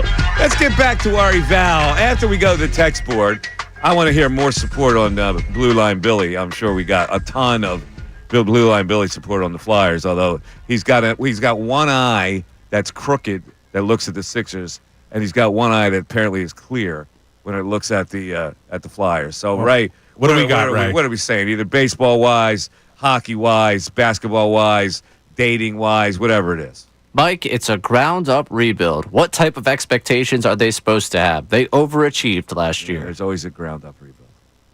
Always a ground-up rebuild. All right. There is. I just don't think that you can hold the past against what's going on now. Yeah. Like, what would you want them to do? Like, I get it. They were rebuilding. I would like them to make the freaking playoffs and not be 11 points from the playoffs. That's what I would like. All right? Being in a rebuild, making the playoffs is possible. Believe it or not, it's possible if you're coached the right way. Well, it was possible last year, and then they had that epic collapse down the stretch, and they ended up screwing themselves because not only did they miss out on a top draft pick, they didn't make the postseason. So at least this year, when they realized that things weren't going to be better, they decided to start losing some games. Yeah. They traded away some people at the deadline. They've set themselves up for the future. Right, I'm done. I spoke my piece. Before we get back to the Sixers, I've been teasing this for a while now. This woman put a manifesto out there.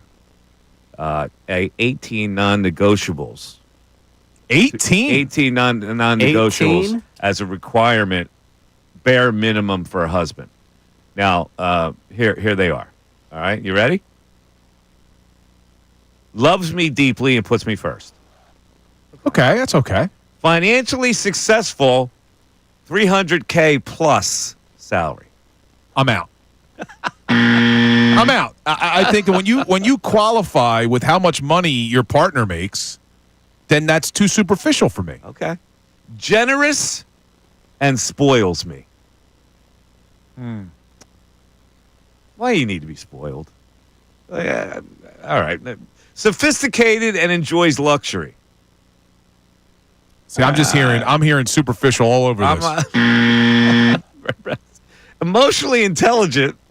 Who's this, Jeffrey Lurie writing that? And confident. All right. Chivalrous and protective. Okay. Ambitious and disciplined. That one's fine. Family-oriented and well-connected. Well-connected? Yeah, I don't know what that means. Fit, attractive, and well-groomed. She's talking to me? All right, here's another one. Takes control and makes plans. That's where I'm out. Because occasionally I'd like to have someone make plans for me. Oh, no way. Oh, I would love to just sit back. You make a plan, I'll follow. I'm good with that any day of the week. So if you're booking a vacation, I have to be like the travel I've got agent. no problem. You make the plans. In fact, I've got no problem with you going out to work, and I'll stay home as a house husband. How's that? See, I'm perfectly fine with that. I really enjoy, and I'm good at planning the vacation. You're a control freak.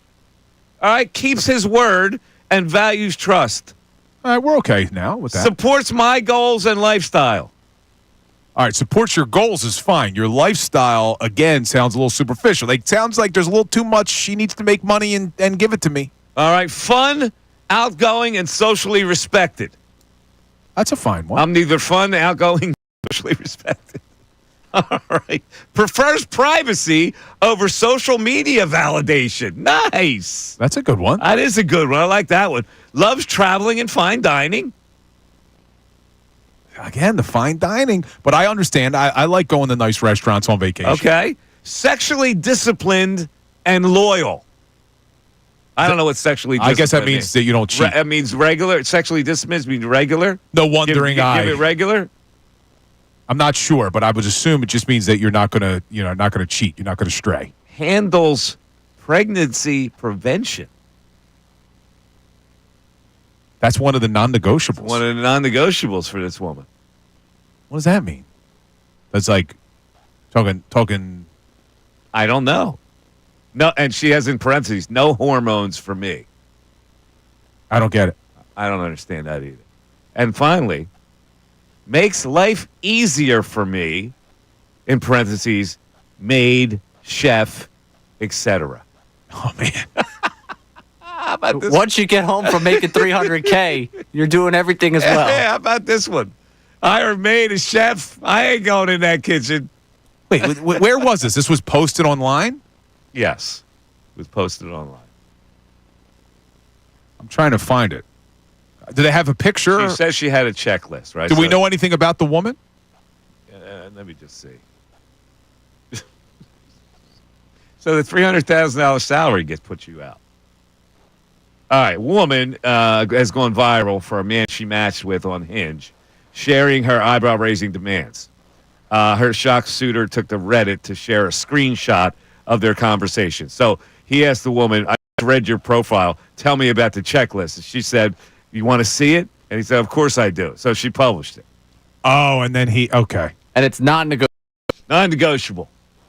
18 non-negotiables ranging from the swoon-worthy to the straight-up bougie. Do we know how old this person is? She's in her 20s. I'd love to know how many people in their 20s check off box number 2 of 300K. Basically, she's saying you got to get a vasectomy. Is that what she means by that? I don't know if that's what she means. That's what the headline says. The headline says, so that's what that must mean. Outrageous list of rules to date her, including $300K salary and a vasectomy because she doesn't want children. Oh, wow. Oh, God.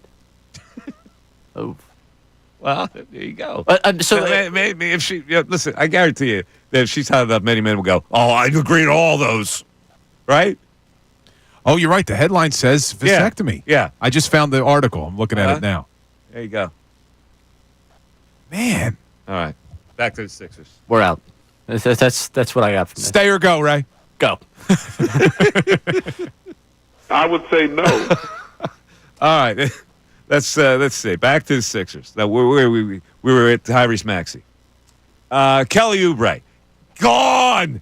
I don't want to see Kelly Oubre another minute. See him no more. Gone. Loser. Gone. Doesn't do anything to help you win. I agree with you. If it's you and me making the decisions, go. But I think he's probably back because he's got in for $8 million next year. Yeah, he's got the player option. Yes. I'm just saying this is me. Yeah, I'm with you. Go. Andre Drummond. Gone. See ya. Oh, won't see him no more. What are you talking about? That was our Fan Fest guest. Yeah, I know. Quentin Grimes. Big stay, Ray. big stay. Please. There we go again. All right, listen. Love it. I'm not adverse to having Quentin Grimes back because, I don't know why. Unless you can improve the two-guard situation, who cares? I don't get all carried away with him. He's going to be some big star. All right, Eric Gordon. Gone. Yeah, don't. Get out of my sight. No Kyle Lowry. Kyle, I love you. You're Philly. I get it. No, but please. Oh, won't see him no more. Up the street. Gershon Yabusele. I would keep him. Yeah. Dime a dozen. Huh? Ricky Council. Get out, please. Won't see him no more. Out. What do you mean, RC4? Who? Adembona. All right, you can stick around. Jared Butler. See ya. Oh, won't see him no more. Justin Edwards. Just for some Ray's sake. Ray loves him, yeah. Just for Ray's sake, I'll say keep him around. Untouchable. Yeah, Ray loves him. Lonnie Walker. Get out. Oh, won't see him no more. Jeff Doughton. Get out. Oh, won't see him no more. Pete Nance. See ya. Lester won't see him no Canones. more. Get out of town. David Roddy. Chuma Okeke, Alex Reese, Jalen Hood-Schifino, O'Shea Brissett, Marcus Bagley, Colin Castleton, Philip Wheeler, and Isaiah Mobley. Get out! I just want to be out of this building. Let me ask you a little trivia What question. did I turn over? I had 3 people. You only brought back Quentin Grimes, Justin Edwards, and Joel Embiid. Foundational piece, Justin Edwards, baby. That's how Mike's building the team. Oh my God. Trivia. Let's see if either of you know it. What? Who played the most games for the 76ers this season that just passed? Jeff Doughton. Incorrect. Gershon Yabusele? He was second. Also incorrect. It was, what's his name? It had to be Oubre. No? Incorrect. Well, not Oubre. Your boy, Ricky Council the fourth. Oh, no. 73 games. That's in the fourth. They've got him under contract for 2 more years. Are you kidding me? There are only two players on this Sixers team that played more than 60 games. Gershon and Ricky Council. Get Ricky Council and Kyle Lowry out of my sight right away. Both of them can get out. Well, and Oubre, you can drive him out. 610-632. But Oubre's a nice little player, Mike. You're missing the boat on Oubre. Your sister. Who's that? Mike, I don't know. In general, is that Ray? In general Sixer fan. Like me. In general Sixer fan who thinks he's a Flyer fan. Mike Missanelli Show continues. ESPN's Adam Schefter. Somebody may come.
All right, it's 141, Mike Missanelli Show. Don't forget our Fanatic signing bonus. We do it many times during the course of a day. In fact, we do it 5 times during the course of the day, 8 a.m., 10 a.m., 12 noon, 3 p.m., and 5 p.m.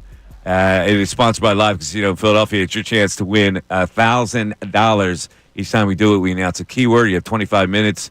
Enter that keyword. You can enter it on our contest page or on our Fanatic app.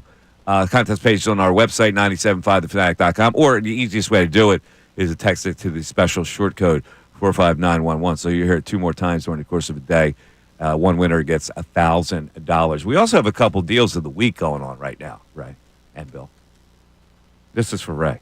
Is the Bristol one still going? Yeah, $50 voucher to Broad Street Brewing in Bristol for just $25. Ray, Bill has been to Bristol for a couple of times. I think it's time for you to make the venture with a $50 voucher to Broad Street Brewing in Bristol for $25 and drink a lot of beer.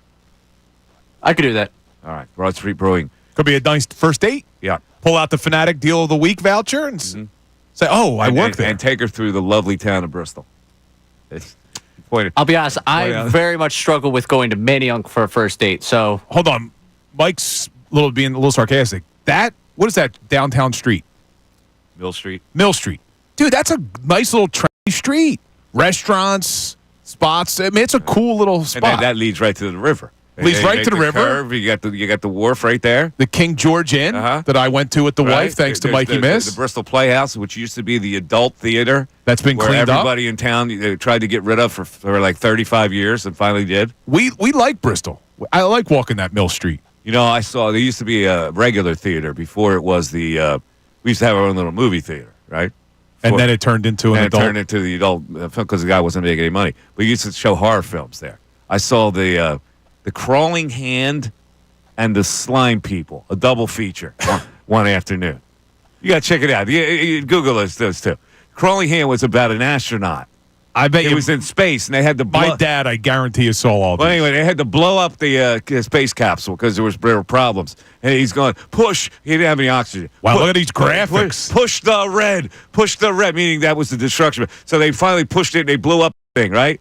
Well, the hand came down to Earth and turned into the Crawling Hand, which would go around town and strangle people. Yeah, I'm looking at it now. Right? Now, look at the Slime People. I'm looking at the poster for the Slime People. It says, up from the bowels of the earth. Exactly. Come the Slime People. Slime People. Look at this picture. Oh, my God. Yeah. So that's a 1963 horror film. It was a Saturday matinee. Let me ask you, did you go there more when it was showing horror flicks or when it turned into the adult theater? We couldn't even get within my parents wouldn't let us go within 2 blocks of that theater. What, when it was adult films? Yes. It was like, no, the town stops right here. And you can't go any further. That was hysterical, man. People in Bristol lost their mind. They used to get a council meeting. We need to get rid of this adult theater. And there wasn't any kind of loophole to get rid of it. So the guy prospered with it. It's considered art, isn't All it? these people from out of town would come into Bristol. These little perverts. Now, wait, was that theater there? Was that theater there when the priest in The Coldest Murder was walking the streets? No, that was that came later. The adult theater came later. It was when that murder happened. I assume it was the regular theater. Gotcha. Still. All right, so that's one of the deals of the week, and I would recommend everybody go because Bristol is pretty cool down there now. $25, $50 voucher. Get drink some beer for $25. The other one's the Dover Speedway. Check out this Fanatic deal of the week: 50% off 2 race tickets and 2 front stretch access passes. So you're coming down the front stretch for the Auto Trader Echo Park Automotive 400 NASCAR Cup Series race, July 20th at the Dover Motor Speedway. 2 good deals. Pretty good. And you can get this offer while supplies last on our website at 975thefanatic.com/deals. Let's go back to the text board and see what we have here. Maybe we got some Sixer. Was I was I good with my get out? Linda from Lansdale saying, I say tear the whole thing down with the Sixers. Trade Maxey. Tell Embiid we aren't surrounding you with anything. Force him to medically retire and get cap relief. Start over. See, then you're getting rid of everything. Like I would, as much as that appeals to me, you can't get rid of everything and everybody. So I guess I would take one more shot with Joel Embiid so we can criticize him all next year. But no, seriously, I can get a lot for Maxey. I can set my organization up for a rebuild, which is what you're gonna have to do anyway. Yeah, but couldn't you? I understand your point. but you can also start the rebuild with Maxey as a part of it, can't you? I don't know. He's young enough. I just don't know where he fits. He's not a true point guard. He's not a true two. Listen, he's a dynamic a transition player, but I don't know. I think it's hard to judge Maxey, though, based off of the way this he past doesn't season shoot went. it well enough to be a two. That's the problem. Like he showed this year to not be that great of a shooter, especially a 3-point shooter, which in this league you have to be as a guard who's going to score. In the new NBA, yeah. Well, maybe just do what Morey suggested. 3-pointers should be worth 2.5 points, and things will be different. Is that what he suggested? A few years ago he did. He did? Yeah, you remember that, don't you, Ray? When Morey said that remember threes that. should be worth 2.5 points instead of 3 points? I do not, actually. You don't remember that? No. Oh, did I make this up? I think maybe you did. Hold on. No, I did I not. never heard that. No, I think it could be real. I mean, Really? listen, the things that Morey's thrown out there as potential fixes to the NBA, I think this is right up there with something. Well, because he would want them to not take as many threes? Here it is. Yeah. On March 22nd, 2021, Daryl Morey said that 3-pointers should be worth 2.5 points, and the court should be widened to make corner 3-pointers longer. We're going to have a half a score? You can't. That's why it was kind of a ridiculous suggestion. Come on, bro. But I haven't heard Ray on this yet. Ray. Joel Embiid, there you go. Stay. Paul George, there you go. Go. Tyrese Maxey, there you go. Stay. Kelly Oubre, there you go. Go. Andre Drummond, there you go. Go. Quentin Grimes, there you go. Stay. Jared McCain, obviously stay. Eric Gordon, there you go. Go. Kyle Lowry, Go. there you go. Yeah, Gershon Yabusele. Stay. Stay? Yeah. Ricky Council. Go. Dembona. Sure. Stick around. All right. Jared Butler. Camp body? Sure. Stay. Justin Edwards. Oh, of course, stay. Of course, stay. Has to stay. Lonnie Walker the fourth. Was a lot of fun to watch in high school, but you go somewhere else. Jeff Doughton. Yeah, I'm good. Pete Nance. Who? Lester Canones. Yeah. David Roddy.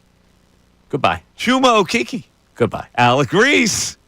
You know he's got a contract for next year for $636,000. You believe this? I'll take like 6,000. Jalen Hood-Schifino. Oh man, that game when I was courtside watching him play found was something crazy. there, Ray. May have found something. I think the best thing they did, the tank job, was having him take a game-winning shot at one point. O'Shea Brissett. Go. Marcus Bagley. Go. Colin. Wait, you hesitated on that? I was thinking if I was going to make a joke at Bagley's expense. You were Instead, thinking I about just- another Bagley, John Bagley, who was a star for Boston College many years ago. Colin Castleton. Goodbye. Philip Wheeler. Maybe you can get some innings in the bullpen this year. You know how much Philip Wheeler made this year for playing in those few games? Couple $100K? $66,000. It's not too bad. That's way less than you make here. Yeah, but you take 66. He probably owes taxes. He's got to pay his agent. He barely made anything. Isaiah Mobley. He made $11,000 playing those few games for the Sixers. Not too bad. All right. What else on the text board? Any Mike hate? No, actually, we got some people that were upset about the. Here we got. Hey, Mike, they need to blow it up. Mike from Willow Grove. Oh, the Sixers. Yeah, Okay. Sixers. All right. We had some people chiming in on the list. We had, how long is this list? She'll be single forever. I want to see a list of what she's bringing to the table. Matt from Maple Shade. You know, there's always an idiot that'll comply with all of these. That's desperate to get some. Maybe she's hot, and you know, men are weird because they compromise their principles just because of the attractiveness of a woman. The guy that They said, really do. guy that said he got a vasectomy in his 20s, no regrets, but he does not make $300K. So The vasectomy conversation. Billy Boy, how about you with the V? Yeah, it's a little conversation we may have to have here. I'm a little nervous about it, but I'm considering it. But I am nervous. You're considering the snippage? Yeah, I'm done, man. I'm 41, 3 great kids. I'm good. I'm good. I'm just a little nervous. I know. People say don't be nervous. It just feels off. Like it's not natural. You know? I don't know. I don't have one. I didn't get one. Should we do a poll next week? The whether I should get this? Nah, it's all right. Would that help the situation? You think? Well, no, if you get it, it just prevents you from having kids. Yeah. But you have to. My understanding is shuts off the valve, but it's not immediate. You still It have shuts to off the spermatozoa valve. You still have to get rid of the live sperm before you're in the clear. How do you do that? I guess just from. Is that what happened to Antonio Cromartie? I just think he get the vasectomy and end up having another kid. Yeah, because it's not immediate. It's not like they do the procedure. You still have to get rid of the sperm that's already there. How do you flush yourself out? Well, I think Gabe Kapler, you coconut oil. We're coming to a rocky end of this show. That's for sure. Back-to-back days, we've had very spectacular. I didn't bring up the vasectomy. Yes, you we did. had. Well, I don't know. Well, it's because of that story. That damn story. Yeah. Yeah, we are coming down the home stretch. What do you like about the Phils? You think the Phils win this series against the Marlins? That was an uncomfortable pause. By the way, massive favorites today with Wheeler on the mound. Really? The Phils are a minus 220 against Miami today. That's almost like a lock. I'm shocked that it's Shoebox? I'm shocked that it's that low. You got to pound that. That's low. I'm going to get to minus 5-0. 220. He's due for a win. He hasn't gotten a win. The way the Phils have been hitting, though, you just never know. That's a trick line, man. That looks too good to be true. Wheeler over under strikeouts 7.5. All right, do we have a lineup yet or no? No lineup. No lineup yet? No, because it's a 6:45 game, right? What do you think of him making Stott against righties the full-time leadoff hitter? I kind of like it. You like it? It seems like you don't like it, Ray? Not a big fan. I got to be honest, though. Billy Baseball. Ray, Mike wasn't here one day, and you and I were going back and forth, and I said I could see Bryson Stott being a leadoff hitter, and you scoffed. Yeah, I'm still scoffing at it. He's doing it. Seems like he's staying on the ball as a leadoff hitter. Yeah, I kind of like it. He's spraying it around. Listen, it's worked so far, so I still don't think it's great that the guy who's probably your seventh best hitter is getting the most at-bats of anyone, but, you know. Well, you say seventh best hitter. He can't be that. Listen, Ray. Early on when he first came up, they said this guy could win a batting title. So maybe if you're in the leadoff hole, maybe he's not the seventh best hitter. I mean, I just don't like that if they flip the lineup back over, the guy getting most plate appearances is Bryson Stott. I hear that. Anyway, thanks for listening, everybody. It was a stone groove, and we'll be back at it next Monday. That's right. So everybody have a great weekend. We'll talk to you then. Bye-bye. Fanatic Sports Update. Phillies split with the Giants. I'm Ray Dunn with this Fanatic Sports Update. The Phillies won 6-4 over the Giants.